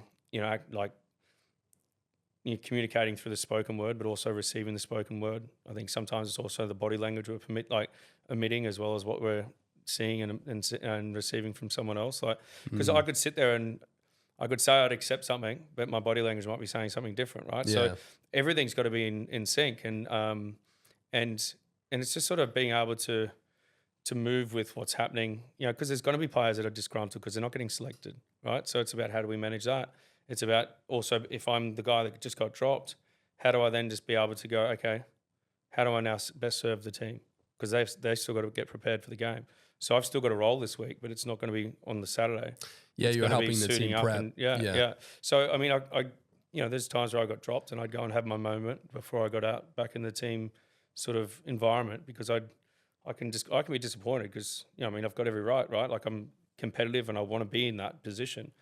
But I also have to make sure that by the time I'm back in that team environment, I'm doing what's best for the team. Yeah. So, there's just so many different elements, and that's why it's really important for a coach to have a good leadership group that are across all the different dynamics and smaller groups within the group, so that they can communicate back to the coach, or also be sometimes voices for the coach, obviously for themselves, but to be able to help with the harmony of the group. So, there's so many different layers to it, and that's why, sometimes it could be going so well for a long period of time, but then drop off pretty quickly because it's so many different variables. But when you hear a coach has lost the dressing room, What does that mean? that's when I think that the respect or the trust is broken. Okay. Like I think that's probably when a coach speaks and you're kind of like, I'm not buying into that. Like I'm not drinking your Kool-Aid anymore. You know, like that's when I think It's like the locker room and the coach got divorced. They're yeah, just like, basically. Yeah. So I think that's when, when that sort of statement is thrown out there in the media or wherever it might be, that's pretty much what it is that the playing group or a portion of the playing group no longer are believing. Does in it what happen they're over saying. time, or is it like usually like one or two events take place? It can be different, right? Like Yeah. it can be over time because things aren't going well, or the things that they're trying or that he wants you to implement and you are implementing but aren't actually working, and you start to lose trust and faith in that. Or it could be an act and something where you go, hang on, I feel like I've been wronged here. So it can be different. Now, I think the components here are interesting because you're playing as an athlete, you're training, you're dealing with, compressed time frames, you're going through media. Like there's so many intersections. But just take me back onto the field, because I think what's interesting about you is you were essentially one of the best try scorers in the sport. And at what point do you think it really clicked in? And did you have a process, a rhythm, or a technique? Like, how were you able to spot or sniff out opportunities to get a try? What were you doing that maybe others weren't? Well, I don't know. I think what I became good at was picking up on cues, like visual, right? Because I was isolated in a positional sense, right? Because I'm right out on the far wing, so I would start And getting. for those listening, it's like you're right on the edge of the right field. on the edge of the field. So like the scrum could be getting fed 45 meters away from where I'm standing. Okay. Right, the ball might be over there. So you can't hear what's But really no, happening. I can't hear anything. But then I would start to look, and I'd look at the eye contact between the 9 and the 10, Okay. right? And I'd start seeing little hand gestures, or then I'd look out to my opposing wing and he might be just putting a hand out in front, which might mean, crossfield kicks on, or, so I'd start to pick up a lot of visual cues in the moment, or I'd see someone's maybe, grabbing an ankle, or a little bit slower in getting into position, or, all these sort of I just really became really good at sort of observing and seeing a lot of information that was not spoken. And it might even be, I'd do it with my 9. I'd be like, like just throw the eyes somewhere. I'll be like, I'm sort of shaping to go this way, but actually I'm going to come back down this way, or little things like that. And you can kind of get those with your own teammates. You get that over time and experience. And Like you create your own language, your own signals. Yep. yeah, but there'll be times where I'd be conscious that I'm giving someone space for a crossfield kick, but I'd do it purposely, but then go back and fill that the moment that the 10's about to get the ball and shape to do that kick. So like, only because I'd sort of sit there and I'd seen them try to be discreet about doing a crossfield kick gesture, so I'd just tighten up a little bit, thinking that like for them to think that the space is still there, I'm unaware of it. But then as soon as that ball's fed or the ball's in flight to the number 10, who's going to execute the kick, like I'm already starting to drop back. Reminds me of the art of war. Yeah. When your enemy thinks you're strong, appear weak. Yeah. A little bit like that. Things I like guess. that. Yeah. I mean, but then it was also like, I guess from an attacking point of view, like talking about try scoring, it's, sometimes it's a weird one because when you're in, sometimes you just get in that, like we spoke about the flow or in the zone before, and, the roar of the crowd just goes quiet. Like it's like a really sort of surreal feeling when like something you see in the movies where a little bit like where it slows it down, and it's just like, and maybe you just time slows down, you see the signals, like as you're running through and all that sort of stuff. But like, there are times where it's a bit harder than that, but there's certainly periods in my career where I felt like, like almost like the path was sort of there, and you could see the opportunity before it actually presented itself, or again, sometimes it's through tape before the game, but like if I'm sort of seeing someone's shoulders turn too much, then I know that I'm on back on the inside of the number 10 or whatever it might be. So visual cues for me was big. I never realized it was that subtle. Like it's well, if I'm sort of coming as an inside supporter in the number 10, so the first pass off the ruck, and the ball's coming out, but the defense was a little bit too late in getting set. So rather than him being in front of the number 10 coming forward with his shoulders square, he's having to come from the ruck and his shoulders have turned more towards the sideline. So if he had to then turn back in to get me, he's having to turn too far back, right? It's a lot harder to turn your body around like that. the body around, right? Whereas if he was already set square on, it's much easier just to go bang, right? So those little things, if I knew that there was a defender coming late, then I knew there was an opportunity to say, Gitz or whoever my 10 was, step back and then put me into that game. But how do you get to the point in the game where you have the ability to read that much information, these subtle cues, time slowing down, crowds drowning out, like it's a movie scene? Like, how do you get to the point where you're that good? Well, I think it's, that old sort of throwaway line, you can't buy experience. Like, it's just time in the saddle. Like, I'm sure there are, with what anyone does well, you're not your best at it the first time you do it. I know you're saying that, but there's a lot of people that have been in your position that haven't done what you did. Yeah. What do you think it is that gave you that edge? Yeah, I don't know. I mean, I think probably being aware of it and the benefit I was getting from it. Like I mean, it's weird for me to sort of sit here and talk about this visual stuff when like I'm like legally blind in my right eye from birth. So like really? Vision for me was always something I was having to be really focused on because. So you don't have like a full from my right eye, like I was born with a number of cataracts, and it's just like the information chain to my brain's been cut off, right? So I only work out of my left eye. So when I first started playing as a young kid, I'd be running down the field thinking I'm going to score and then just get whacked. So I just had to learn to to turn my head more to my right because I had no peripheral on this side. So I think like my focus on eyesight was probably more so than most others because it had to be from an early age, right? And so I knew that turning my head more or being a bit more aware of my vision benefited me from an early age. But then I was able to then sort of continue to build on that and start getting cues and start getting information. So you've built like a super eye. Yeah, right. It's doing the work of two eyes. Super eye, but now my super eye is fatiguing. So I wear a contact just now in my left eye because it's sort of just losing its sharpness a little bit. But did people know about this when you were? No. I mean, I was always reluctant to say anything. You just don't want to give a coach an opportunity if it's a 50-50 call. Go, well, let's go with the guy with, because it could be perceived as a weakness. Like maybe it did sort of have some impact on my depth perception in high balls and stuff like that. But I never wanted to use it as an excuse for me, but also not as an excuse for a coach to not pick me either. So I kept it quiet. But also, I mean, it's lucky because, I mean, I wouldn't have been able to sign a contract in France if you don't have two eyes at work. So I lied through that. So obviously, because they wouldn't insure your contract. Did anyone know? Like, obviously, your parents knew, you knew. Yeah. Like, did anyone else that you played with know about this? Yeah, I mean, I guess as I sort of went through, like close mates of mine knew, and like teammates of mine, but I had to be careful because I was changing teams a fair bit in my career. Because all of a sudden they were my teammate, but next week they're my opposition. Yeah. And do you feel like that ever messed with your psyche in any way, or you were like, no, I have adapted to this, I'm good? Yeah. I mean, even now, like, people. I went only a month ago to get my eye tested, just to make sure that the contact lens is sufficient. But like they had a look at the cataracts and they said, look, we could now, because of the technology so much further advanced than 40 years ago, and when I was born, we could remove the cataracts, but the chain's done. Like the information just won't be sent. Like, and so like the reason it sort of shut it off is because it couldn't compute a mutual image, because this one was just so much worse than this one. So it just went, let's cut it off.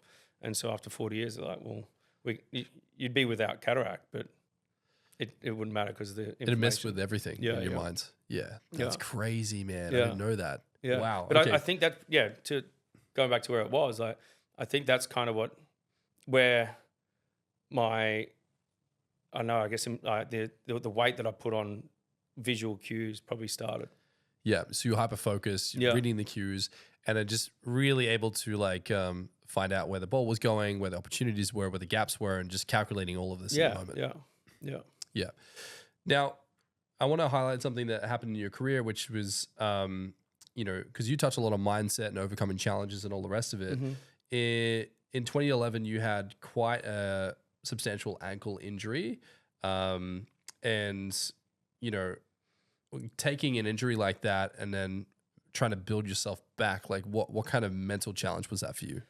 It was definitely more mental than it was physical. So in 2011, I think it was like April maybe, playing for the Waratahs against Queensland up in Suncorp Stadium, and was just chasing a ball, bit of sort of like hip and shoulder off the ball.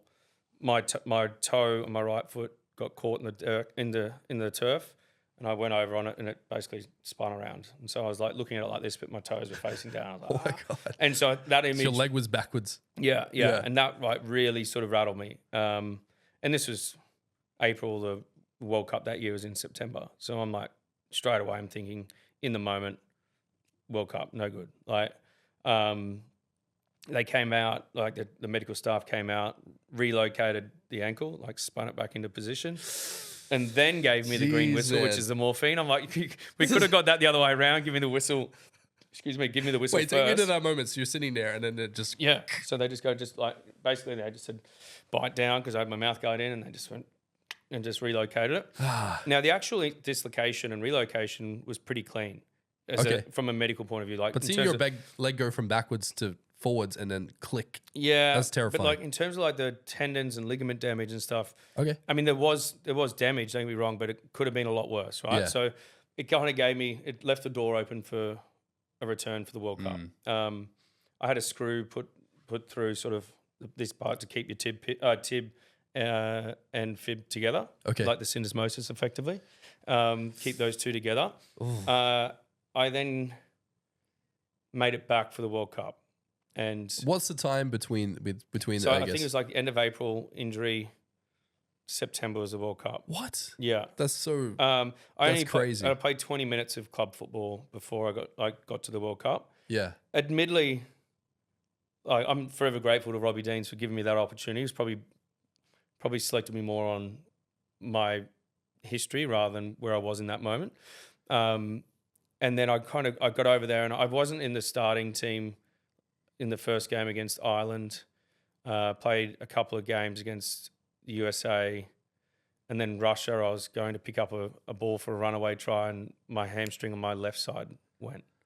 So effectively, any of the rehab I was doing, a lot of load was going through my left, and that just basically fatigued, and that tore. And then I was on a flight the very next day to go home. And so went home, got away. Excuse me. But then when I had the screw, the bone had sort of regrew, but there was a spur that came out, right? It was like on the inside of the ankle here.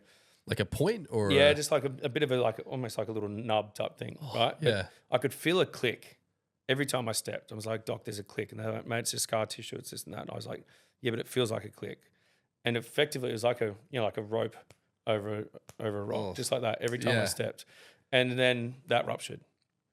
And that wasn't good news for me. So that ruptured, that basically means that you're a big risk of you going flat-footed. Right, your Like the arch. the arch can collapse. Yeah. And so we basically, then I was brought in, I had my agent come in and doctors, and they said, you're most likely going to have to retire. And that was it.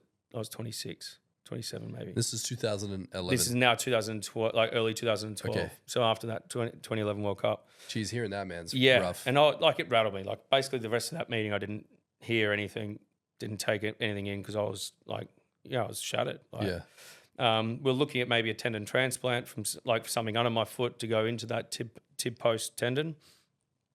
And then for whatever reason, it was a week before I was locked in for that transplant. And there was no history and no evidence of it anywhere in the world of any athlete coming back to playing with that type of injury. No ballet, no like football. Like we searched everywhere. Yeah. So the doctor was like, it's not possible. they're like, you can do that replacement, but for people that are basically just need to walk around each day and not do nothing physically. So, but to get back to professional like sport, they just said there's no one that's ever come back to do that. So that was sort of the whole retirement kind of prospect. And then I was in a boot and I went up to see my parents and my nieces and nephews for Father's Day, and I took the boot off to play Nintendo Wii, you know, those ones where you run and whatever. And I was like, fuck it, I'm getting it fixed next week anyway. I might as well just take the boot off. And then I started like jumping on it and hopping on it. I was like, hang on a minute. This feels actually, because it was exclusively in a boot for months. And I went down to and saw our doctor the next week and I said, Doc, no, you're not going to like hearing this, but just hear me out. And I took the boot off and I started hopping and she's like, what? She ran off to get the surgeon. She ran off to get a podiatrist. And they were like, fuck, how's this even happening? They're like, get out the medical journals. What's happening? Yeah. And somehow it's just regenerated itself. Like the two ends have kind of morphed onto something and regenerated, right? So we're like, okay, we can't explain it medically. And they said, but the option of the transplant is not a good one. So this might last a week, a month, a year, but it's still better than like the option of transplant is still going to be there. So let's just write it out. And I've not had any issues since. So you've not had anything whatsoever? No. I never strapped it thereafter. Like when I came back, didn't even strap it. I was of the mentality, if I need to strap an ankle for it to hold together, then it's not ready to play. But to your question around the mental side of it, the mental side of it for me was really significant because I couldn't get out of my head someone snapping their ankle. Like I'd watch rugby league, I'd watch rugby union. I remember I was on a bus in Cardiff on the way to play for the Wallabies against Wales, and people, you know, like they're the fans. Like there's a sort of like a police motorcade of like horseback, and you kind of go through the main street, and everyone's like up, like, you know, banging on the bus on the way into the stadium, and I'm picturing people tripping on the gutter and breaking their ankle, like. So I knew, okay, this is an issue for me. Like I'd watch that many contact sports, and I'd find myself like just looking away, thinking it's about to happen. Like, and I'm training and I'm playing in that during all that time. So I was like, this is sort of affecting me. So then I sort of started to see a therapist around, and they basically like let me sort of sit in it and feel the anxiety, feel the sort of the uneasiness that it would bring towards me. Like they'd make me sort of think about it, watch it. Like visually going through it? Was it like hypnosis or anything like that? No, not. It was more just like a guided type of therapy. That I don't know necessarily the type of it, but it was sort of recommended to me. And it was about sitting in that uneasiness and acknowledging it and kind of, I don't know, just finding a way to kind of be okay with it. And because that was one of the biggest hurdles that I've had to overcome in my career was the mental side of it, overcoming that ankle injury. How long did it take until you started to, you know, mentally recover and be able to deal with the fact that you've had this injury, but you want to still play at your absolute best? Oh, probably the start of 2013. Okay, about a year? You know, about a year and a half after the actual injury. Until you started to realize, okay, like nothing seems to be happening. It's all good. Yeah. I mean, I missed most of 2012 with like the ruptured tendon and all that sort of stuff. But during that time I was injured for most part. So, but I was not able to see things on the TV and like not think that they're gonna like, mate. I'd be watching a current affair or something. Yeah. And I'd think, someone would trip or whatever. I'm like, broken ankle, fuck. Like, it was just like the weirdest, like most, like random sort of It's stuff. like living a horror movie for a year. Yeah. Yeah. Yeah. But that's terrifying. yeah. So I guess, after that, like a year went by, you started to get confident again and just build from there. Yeah. And then it was sort of, that's when at the end of 2013, I decided to go to France and play over there. I think the mental toll and the exhaustion of just like living in my ankle every day, like that was what was also really hard. Like as soon as I'd wake up in the morning, go to the bathroom, the first step I'm thinking about my ankle because I want to see how it feels today as it was compared to yesterday.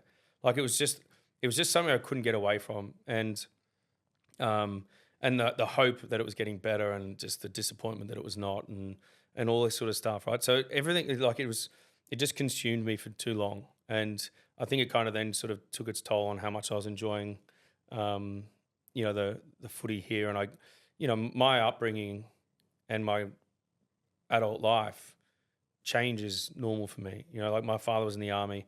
I went to 6 primary schools. We moved up and down the East Coast. Like change was normal for me. Like staying at the one secondary school was unfamiliar territory. Like I would cry to my parents in year 9 going, I want to leave the school. Not because it was a bad school, but just because that's what I knew.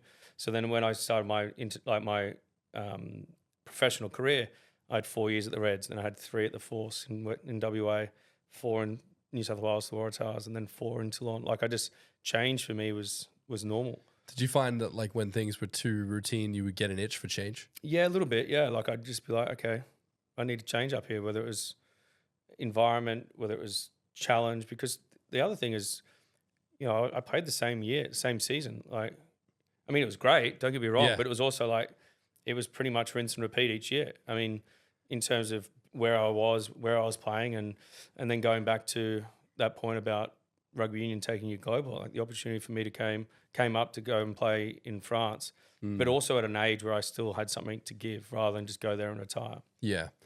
So you played several seasons in France, and how did you feel like your experience in France was different from that playing in Australia? Well, firstly, it was being in a foreign country, not speaking the language, not hearing anything about footy. As soon as the moment I left footy, like I would go to training and I'd work hard and I'd do all the work that I needed to do. But excuse me, the moment I left, I didn't watch the news. I didn't hear any radio. And if I did, I didn't understand it. Like I couldn't read the newspaper. So I just didn't know. I didn't care for anyone's opinion. It wasn't getting forced down my throat through social media or, again, because it was all in French, like whatever. Like it was just like, I just went there and I was blissfully unaware of what was going on around me or what people thought. Interesting. I just was there to just, I cared about what happened and what was said in our team room and amongst my peers and my coaches. And that was it for me. Like I would just go home and enjoy myself. I had my best mate, Matt Giddo, was there, his wife, Bianca, and then they had 2 boys over there as well. So like that was sort of like, I really needed them there. Had I not had them there, I think I would have really struggled, but they were my home. So like a family. Yeah, absolutely. Like I'd have dinner there 5 nights a week. I could talk to things to Bianca about that I wouldn't talk to Matt about. And, so it was just a really nice dynamic that I had there on and off the field. And then I guess you look at it, the rugby wise, Toulon, they just won the European Championship the year before I got there. So they had some success. We had an amazing team. It was basically the who's who of world rugby. That Johnny Wilkinson was our captain, and Barkey's Boter and all these guys that I played against so many times. Brian Habana, who he and I went head to head throughout our entire career, and now all of a sudden he was left wing, I was right wing. It was kind of like a bit surreal walking into the gym for the first time and thinking, shit, these guys are my teammates, right? And then going back to that point about respect before, is I want these guys to feel like I deserve being out in the field alongside them, and so like we trained hard and we earned each other's respect. And, you know, we didn't even, through my 4 years there, we didn't attempt a tackle or hit a breakdown at training for 4 years. Because the coach he would say, he's like, well, because we played, the year we won the double, our first year there, we played 42 games that year, and you only play one game a week, right? Yeah. So it's a long year. And he's like, there's not enough opportunity to get injured in a game. I'm not going to create more opportunity at training. Oh, I see. And so then he said, though, if our standards dropped off in a game, then we'll do it, right? But then you sit there and you're in a huddle and you've got Bucky's Boto and Juan Smith and all these guys that I'm not missing a tackle because I don't want these guys to think I'm a bitch, right? Like, you know, like I don't want these guys to sit there and look across to me in the huddle and go, shit, he's playing. Yeah. You know, like, Here's apples. Yeah, here's apples. Yeah, he's a turnstile like, with his tackling technique. But yeah, so there was like this mutual respect again that, you know, we went out, we won the double that year. The next year we won the European Championship again. And we just had this success that was like, I mean, it was nothing like I'd ever experienced. Then when we'd come back to celebrate with our fans, and there's 110,000 people in population total in Toulon. We came back to 130,000 people on the port. What? Like it's like, I've just got goosebumps saying again, like we came in on a boat into the port and you couldn't see one speck of pavement. There was every balcony, every rooftop, like for as long as the eye could see was just red and black people, like people in red and black supporter gear, and just the chants. And like we went up on a balcony with the mayor, and like, you know, they were saying speeches in French. Like, I just was cheering. But, you know, like we get on the back of a truck and make our way to the town square, like all these things, like, and you just see how much it meant to our supporters. And our supporters are, like, Toulon's a working class city, and, you know, not necessarily the wealthiest demographic. And for them to spend their hard earned on a season ticket, because every single game's sold out, they live and they breathe our team. And so when I'm doing my groceries and I've played a bad game, you could bet your bottom dollar that people are going to tell you how badly you played.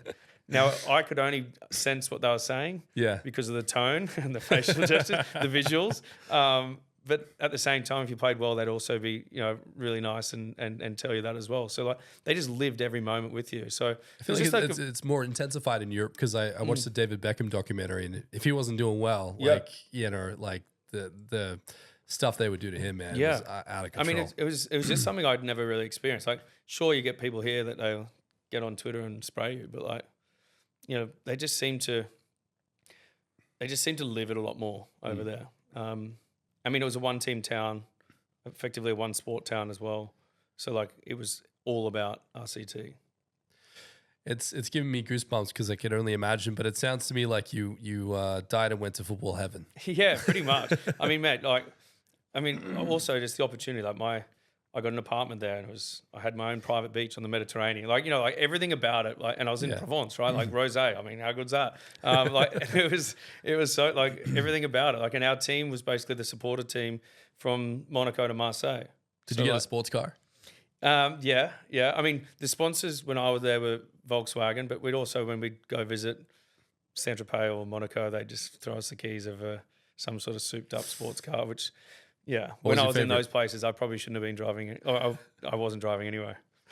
If you were going to drive, what would you have been driving? Oh yeah. No, I mean, there were times where I actually did get behind the wheel and stuff. I mean, they'd give you sort of Ferraris. I mean, a couple of our boys got Bentleys when they were over there. Like, you know, like, I mean, yeah, like you'd go around the track and, well, what was the track of the Monaco Grand Prix with guys, like a lot of professional drivers are in Monaco, right? So they just say, I'll just jump in this, and then they'd take you around and take you for a bit of a spin, but then they'd throw you the key, and I'm like, I mean, I wouldn't even know what like Lamborghini or Ferrari or Aston Martin, who knows? But like, it was just like, I just said yes to everything when I was up there. Like, any experience, someone would be like, Drew, let's go up here. And I'd be like, let's do it. Like, I just said yes because I knew it was never going to be my forever. Yeah. So like whether it was Saint-Tropez or Cannes Film Festival or the Monte Carlo Tennis Classic in Monaco or the Formula One Grand Prix, I just said yes to everything. Yeah. And then from that, have forged some great relationships with people that are from those areas. That's intense, man. I can't even imagine. So what do you think that it was that, I guess, this career taught you about yourself? And just to add to that, like how did you prepare for life after sport as well? Well, I don't know if I necessarily prepared. I was sitting in a team meeting in Toulon with 3 months left to go of that season, in active negotiations with that club, Toulon, and a couple of Japanese clubs about what I was going to do next. And I just got struck with this overwhelming feeling of I'd rather be anywhere than where I am right now. And it was really quite profound. I was like, wow. And so I walked out of that team meeting and I said to Gitz, I said, mate, I'm done. He goes, no, we've got gym. And he thought I was saying done for the day. And I was like, no, I'm done with footy. And he's like, what? Wow. I was 33 at the time. And he goes, what? And so I just went on Twitter and I said, thanks for the game of rugby, for everything it's given me, but my time's done. Send.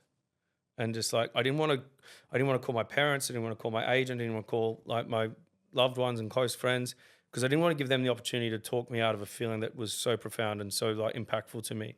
Because sure, I could have gone to Japan for another couple of years and only been happy when I went to the ATM and saw my receipt. But I just think in life, your lasting memories are your most recent. And I didn't want my recent memories of rugby to be tarnished because I was just doing it for a paycheck. Because I'd made some early decisions in my career about like literally based on finances, and it turned out to blow up in my face. So I was like, I'm not going to do that again. So when I had that feeling, I was like, I've just got to back it.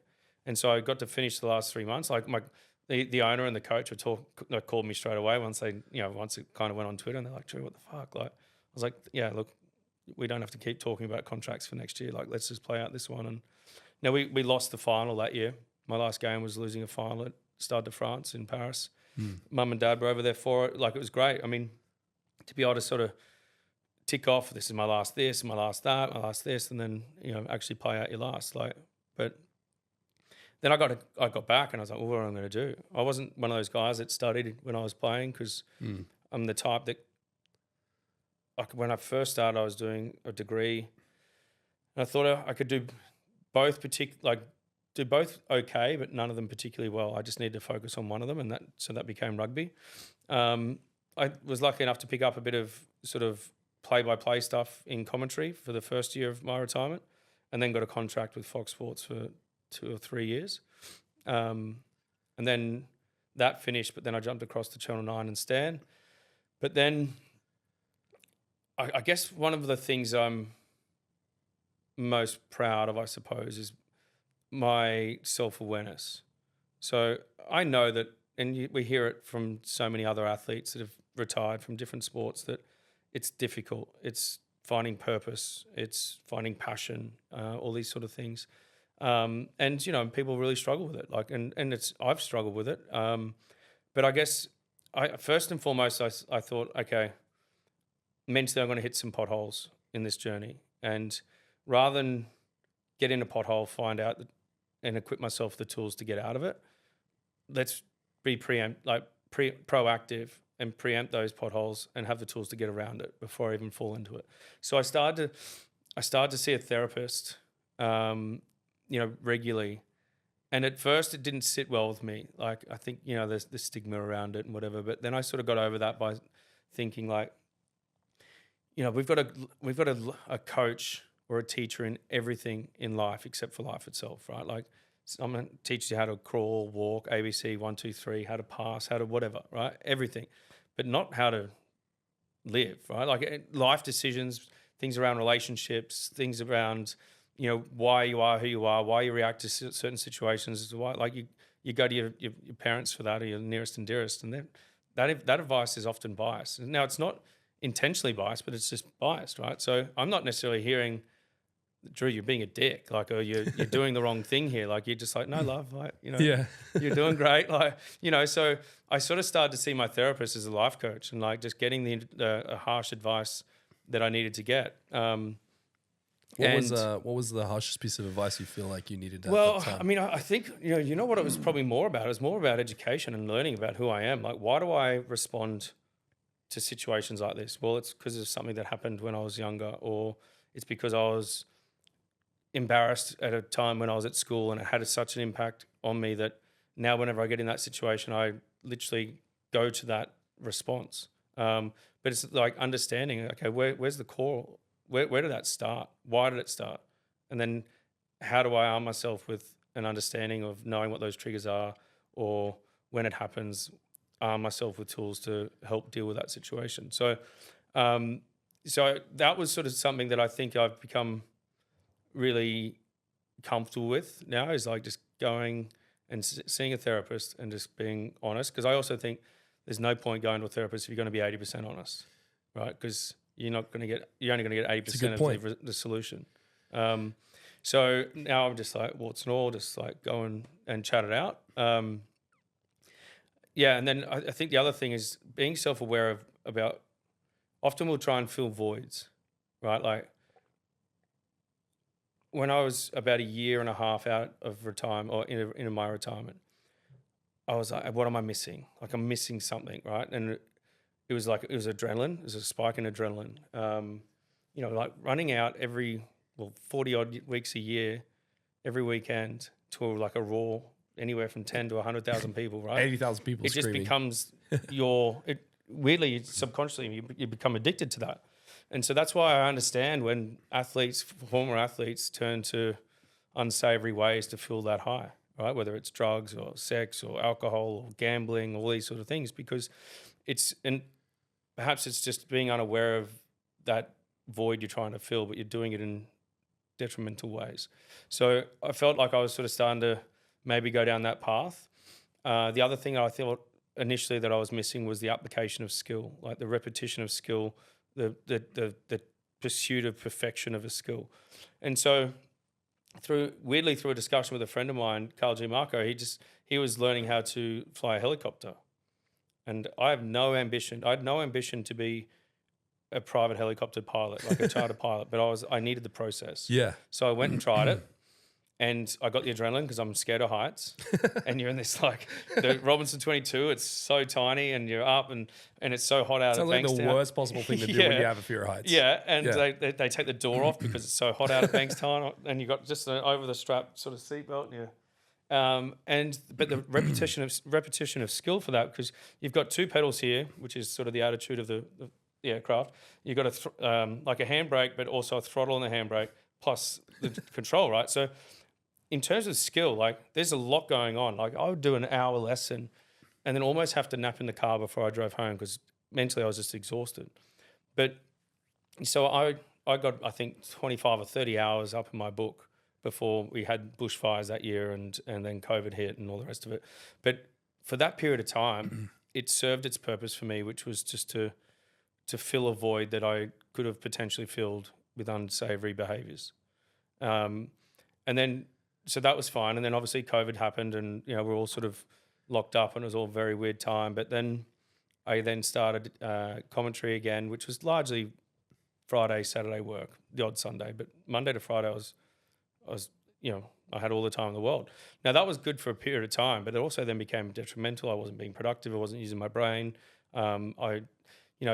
If I had 5 things to do on a Monday, I'd get them done by Friday. It started to become a thing for me. So then I thought, okay, now what I'm missing routine and structure. Going back to that military upbringing, routine and structure, school, routine and structure, rugby, routine and structure. And the other thing that I was missing was the pursuit of an outcome, right? Whether it was a personal outcome, a team collective outcome, whether it was a weekly outcome or a yearly outcome, season or whatever. So I started to explore through different people in my network about what I could do next. Like what profession I could actually do Monday to Friday. And it was just a really daunting question for me because people were like, what are you passionate about? I'm like, well, what I've just finished. Like I'd get embarrassed because I didn't know. And I didn't know how to answer the question, so I'd avoid it. Or I'd feel inadequate or that I didn't offer anything or, because I just didn't know I didn't know what I was passionate about. And so then I basically, through those discussions in my network, I started to think of all the options out there, and rather than picking a couple and trying that, it was almost a process of elimination. Like, I'm not going to do that. I'm not going to do that. I'm not going to do that. And then kind of narrowed it down. And then, much to my own surprise, like real estate kept coming up. Right? Really? Yeah. And then commercial real estate even more so because it's Monday to Friday. Residential, you're doing a lot of open homes on the weekends. So that wasn't conducive of my commentary stuff that I was doing as well. So I could like balance both. Yeah, I could balance both. Yeah. And then I, through a few introductions, got a a job through a guy, Josh Mendes, who's at Burgess Rawson. They were really great. And it allowed me to really, I got my license, started to really get to know, the ins and outs of that world, right? Like, I kind of think that, to really simplify things and not to dumb it down to all the other people in real estate out there, but there's basically three main things, right? It's the knowledge and understanding of the real estate world. It's a network and communication skills. Now, I felt like I had two of those, but the knowledge thing is probably the easier one to get out of those three, right? Because networks take a long period of time to build, and also the ability to be able to communicate as well. Yeah, because I understand in real estate, like from the people I've talked to that are, doing really well in that space, they're like, it takes 2 or 3 years to build up enough network to be able to pay yourself handsomely, to enjoy it. Yeah, absolutely, yeah. And so I was given an opportunity. I've since left Burgess Rawson and I've joined Savills in the pubs team. And again, like my network probably speaks more to pubs. Perhaps the 20 years of research I've done in pubs is now paying off. It's got perks. Yeah, exactly. Get to have meetings in a pub. Yeah, but I like the pursuit of outcomes again. Like these are my, like, there's a process about it. Like you get the listing and then there's a process and then there's the communication of it. Again, all these little things that are there's synergies to what I used to do, to what I'm doing now. Like, the communication between vendor and myself or potential buyers, or, the process of getting the IMs and the EDMs and the... Looking at the subtle signals and hand gestures. Yeah, all that sort of stuff, right? Like, or taking people through inspections and then also getting those visual reads on whether I feel like, they're genuinely interested or not. Like, so all these little things. And then, of course, you want to get to the point where you execute the sale. So, so I think my self-awareness is something that I'm not saying I'm perfect at it, but I'm proud of that. I've got the means to be able to look at myself and go, Drew, your behaviours are starting to sway from what I would like. Why is it? Find why or what you're missing and what you're trying to fill with these things, and then have the ability to then go and find something that's a bit more productive. And from our conversation before we sat down, you seem extremely happy, and it seems like you're really enjoying the process and what you're doing. And I understand that you also have a podcast. Yeah. Tell us a little bit about that. Yeah. So that's I do that with a couple of my best mates. So it's called Kickoffs and Kick-Ons. It's a rugby Which I podcast. love. Yeah. And Kick-Ons. Do you just want to, for the audience, share what that really means? Yeah, well, it's sort of like, the kickoff is obviously the kickoff of the game, and then the kick-ons is what happens after the game and long into the night. Look, it's myself, it's Matt Giddo and Adam Ashley Cooper, and our host is James Rochford, who's the professor who's, been doing a lot of stuff in rugby league over the last sort of decade or more.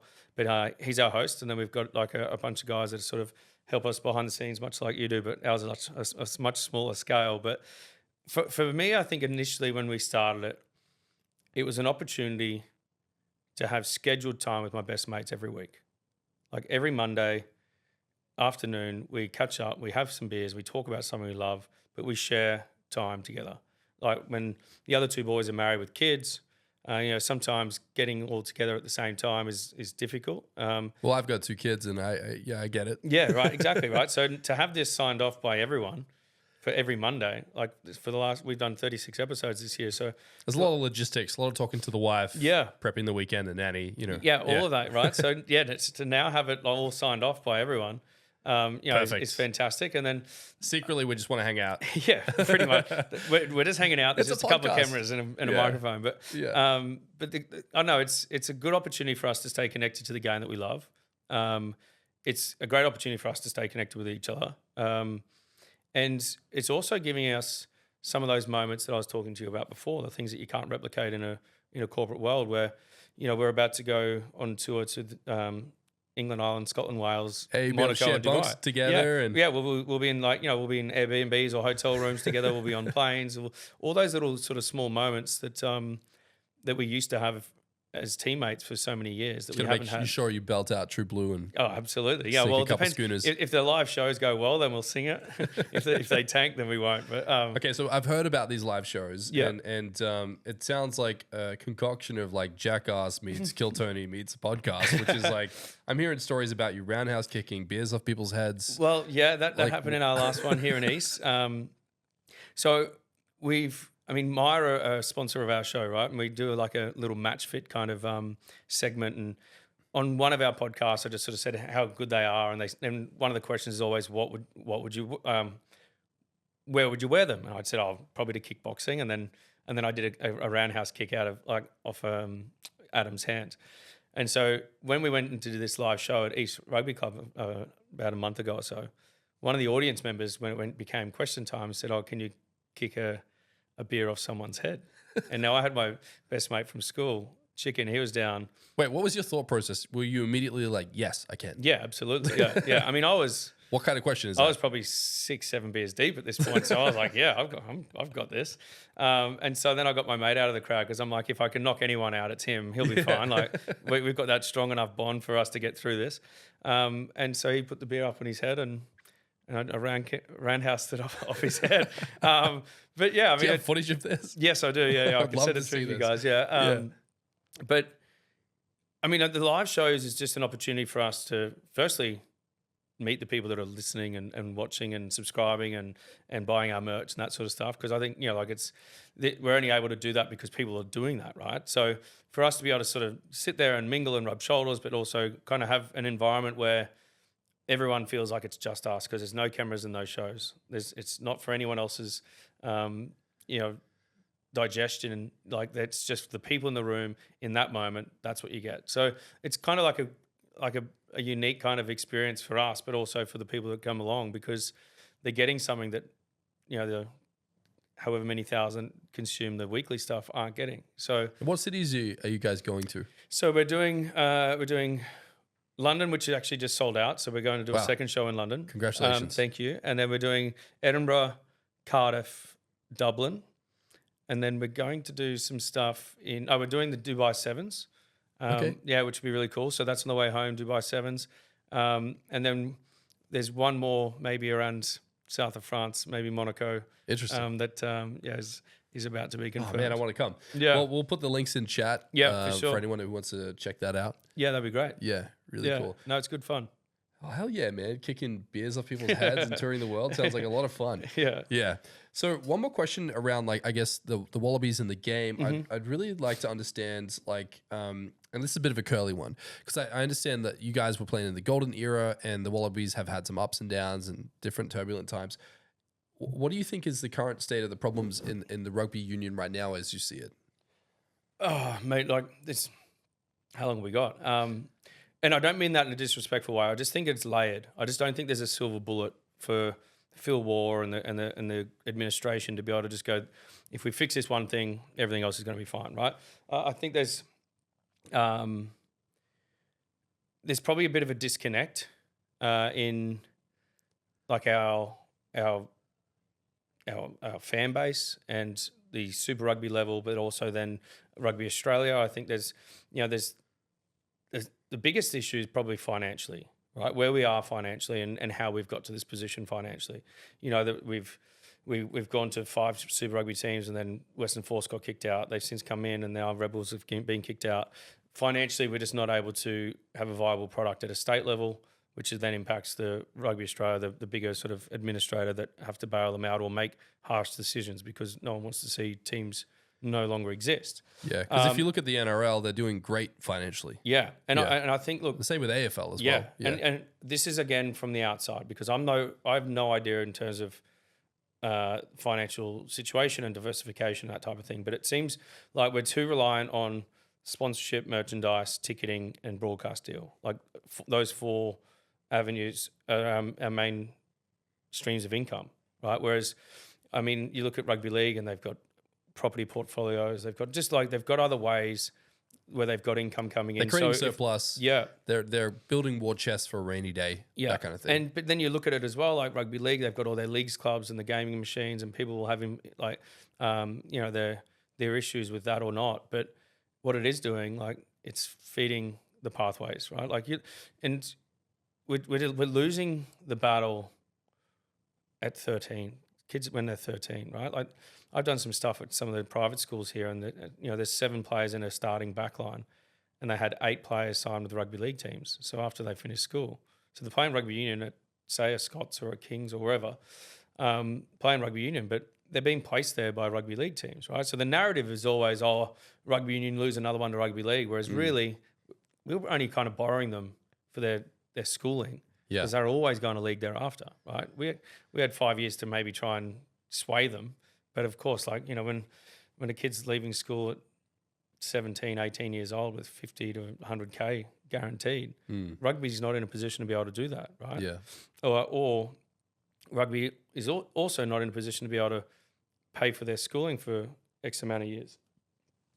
So we're kind of losing the battle early on, and it's a financial one. But then I guess, because then also you look at further up the tree, you go to Wallabies and players are leaving to go overseas and play, and people see that someone going overseas means they don't have passion to play for the gold jersey, or the gold jersey is losing its appeal. And I'm like, well, it's not that. It's just the game's changed a lot from 25, 30 years ago when it was amateur. Like the thing I think that rugby always talks about how we're a global game, but we're still not yet embracing the global aspect of it. What would you like to see happen? I mean, I think the current situation where we're at now, it's difficult, right? I think we're not in a position to sit there and deny not picking players from overseas. Like at the moment we do it if they've reached a certain amount of caps or they've done enough for the game here in Australia. But I think with the game, with where we're at, I just don't know if we're in a position to keep naively saying, no, we're going to do it from domestic players only. But at the same time, I know that there's a caveat to that, because the players that play overseas sometimes are controlled by their club and they won't be released. So it may not be that conducive of only having them come in sporadically rather than building, something sort of, those bonds and connections that we're talking about earlier. So that's the thing about all the issues in rugby at the moment, is that they're all just so layered. I think the one silver bullet would be money. But then what we do with that, because that's, I think, been the issue.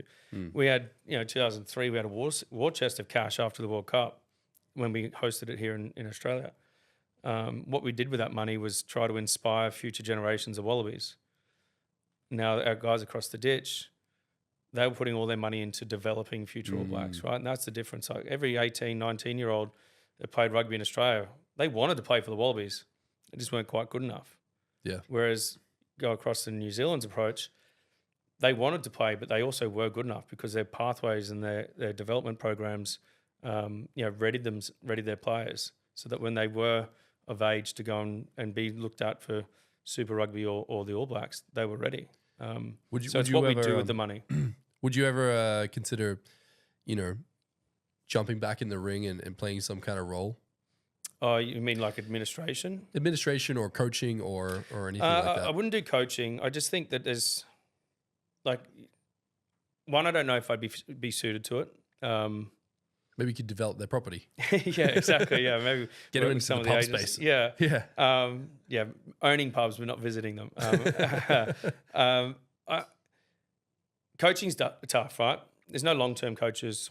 You got to move a lot. Like I'm 40, single. I want to get a family at some point. And if I start coaching, it's 2 years here, and then you don't go well, you're in some other part of the world, and if you don't go well there, you're moving. It's just a lot. It's a lot of strain, right? Your kids hate you. Yeah, exactly. Yeah, all of that. But so administration-wise, I would never say never, but I'm nowhere near equipped to doing it right now. I'd need to live in the corporate world and understand it and fail, and then find a way to then rectify that and succeed thereafter, like numerous times before. Because I think the other thing as well is if I was to ever get involved in Rugby Australia or the Wallabies, I'd have more pressure on myself to succeed because I'm emotionally attached and biased towards them. So I'd want to make sure that if I were to ever consider something like that, then I'm almost over-prepared for the role. Yeah. No, well said, man. Couple more questions. Sure. What's a quote or a mantra that you've carried with you on this journey that you wished everyone listening to this would immediately implement? I mean, a mantra, I think in 2015, World Cup, came back from France, and it was all about the theming around it was all about our why. Like why? Why do you do it? What motivates you? Who motivates you? But why do you make the sacrifices? Why do you put in the effort? Why, like that type of thing? Like, what is your why? And funnily enough, I read mine today. I'm kind of moving some stuff in a spare room, and I saw my diary from the World Cup in 2015, and on the back page, it's got we all had to write down what our why was, and it was what is your why? From 13, when I first started playing rugby, this is everything I wanted to achieve. Only to be questioned about the school I went to, my size, my defence, and then getting injured and then coming back, and then people thinking, only to be getting questioned again, why? And, is he going to be able to do this? And then going to France and then getting brought back again, only to be questioned by everyone, all and sundry and then at the end I was like, why? Why not? Like, fuck that. Like, and fuck them for questioning me. Like, I've got this innate belief in myself. My family and my close ones also have that. And it was, in that moment, it was about making that 13-year-old version of myself proud in what I've achieved, but how I've achieved it. So my why was why not? Like, fuck that. Like, and Respect. fuck them. Yeah. Fuck that and fuck them. Yeah. I love that, man. How do you want to be remembered both as a professional sportsman and as a person? Oh man, I think as a sports person, someone that Not as apples. no, not as apples, no, not as apples, but someone who every time he went out there played as hard as he could, but enjoyed himself whilst doing it. Didn't take myself too seriously, but took the game seriously. And I would like to be remembered by those who I played with as someone that they enjoyed playing with. And as a person, I'd like to be known as someone who was loyal, and that they could rely on, and that could also bring a bit of laughter and a bit of joy. Beautiful, man. I can feel that. And I think, you come across as someone who really loves and cares about what they do. You have a lot of self-awareness around, what needs to be the next chapter and how to lean into it and how to find fun in the chaos. Yeah, I mean, that's what it's about, right? Like, yeah. And that's, even going back to that sort of stuff we're talking about in France about like working to live, living to work. It's about making sure you take the moments to just enjoy it because, as we all know and we hear so often, but often we disregard it because we don't think it's going to happen to us, but you just don't know how long it's going to be around for. So fucking just enjoy the now. Fucking just enjoy the now. I love that. And last question is, what's a door that you're trying to kick in now that's going to enable you to go to the next level?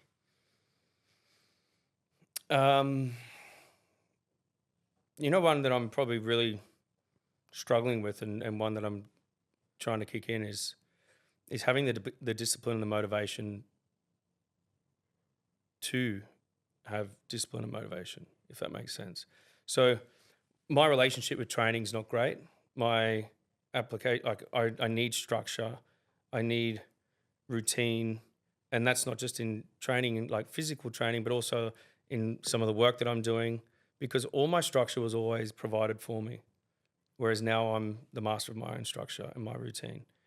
So my roles flipped.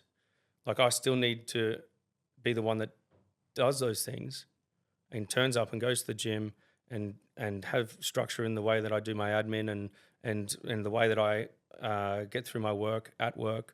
But I'm setting the structure now. And if I don't do it, then no one's going to do it, right? So it's the one thing I'm struggling with is finding the motivation to be disciplined at that.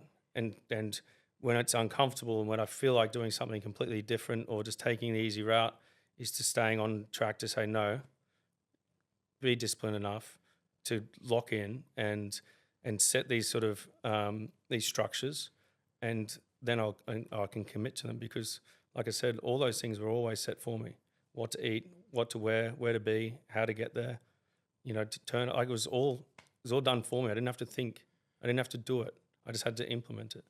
Whereas now I'm the one having to set my structure. Now you have to set the rules and do the activity. And keep myself accountable for it, right? And because the easiest thing is just to take a shortcut and then reason with yourself, it's fine, I'll do it tomorrow, or I'll do it the next time. But being disciplined on making sure that I actually do it and commit to it. Well, I can relate. I think, for me, I always, look at building a business, or, in your case, like pursuing a career as an athlete, and now you're going into the world of business. I always find that having someone external to yourself, metaphorically speaking, come and help you tend your garden. Yeah. So like sometimes, if you're a gardener or a landscaper, the last thing you want to do is landscape your own garden, right? Sure, yeah. So it's like sometimes getting someone else in to go, hey, what do you think of this garden back here? Yeah. And in your case, talking to a psychologist can certainly help. In my case, I recently reached out to, this gentleman, his name is Josh Sparks, and just being a phenomenal coach for me. Yeah, right. And I think in my mind, I'm like, man, the business is doing really well. I'm pretty cool here. And then he comes in and he's like, nah, I think you could really make that happen. Yeah, right. I'm like, nah, I don't think that's possible. He's like, I think it is. Yeah. So just sometimes for me, having someone else kind of come in and just challenge your perspective and then help you move your flag further down the road. Yeah, yeah. I found it being quite helpful, but like, I get it, man. Like there's times where it's just like, damn, dude, like I got to get out of bed. I got to do all of this stuff and make sure that not only am I setting the goals, but I'm being accountable to them. Yeah. It's a tough slog. Yeah, it can be. I mean, but that's also the part of it, right? Like, fuck, if it was easy, everyone would be doing it. Yeah. Like, yeah. It's the challenge in it, which I enjoy. Well, for me, man, and for the team here, like, the room around the office is your fucking weapon on the field. Thank you. And people really loved watching you and following your professional career. And the Jackass podcast tour sounds like a ton of fun, man. And and also, working in commercial real estate, sinking tins and selling pubs sounds pretty fun too. So yeah, that's good. Yeah, I mean, that's the other thing though, is got to make sure you have the balance. There's a fair bit of that going on, so got to make sure I do train, be disciplined in that. So. Well, it sounds like you're absolutely crushing it, man. No, thank you, mate. I really appreciate you getting me on here and also taking the time to have a chat. It's been good. Yeah, this was heaps of fun. We'd love to get you back. Yeah, thank you, mate. Cheers. Yo, my name's DAIN Walker and I am disgustingly obsessed with branding. I had to figure out a way to do branding every single day, so I branded myself.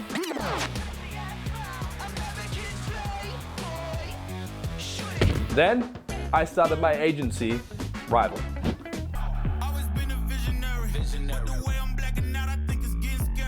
And hired a team of branding mavericks hell-bent on creating brands so good that they'll make your competition shit their pants. So here's the thing, you want your brand to go viral and Rival makes brands go viral. That's why we're offering you a free 30-minute branding session to get an expert's opinion. If you don't believe me, the proof is in the pudding. Here's what clients have to say about Rival. Rival is trusted by brands like Nutrition Warehouse, Light My Bricks, and Vumi. So if you want to absolutely smoke the competition and make your brand go viral, hit the link below and book in your free 30-minute branding session.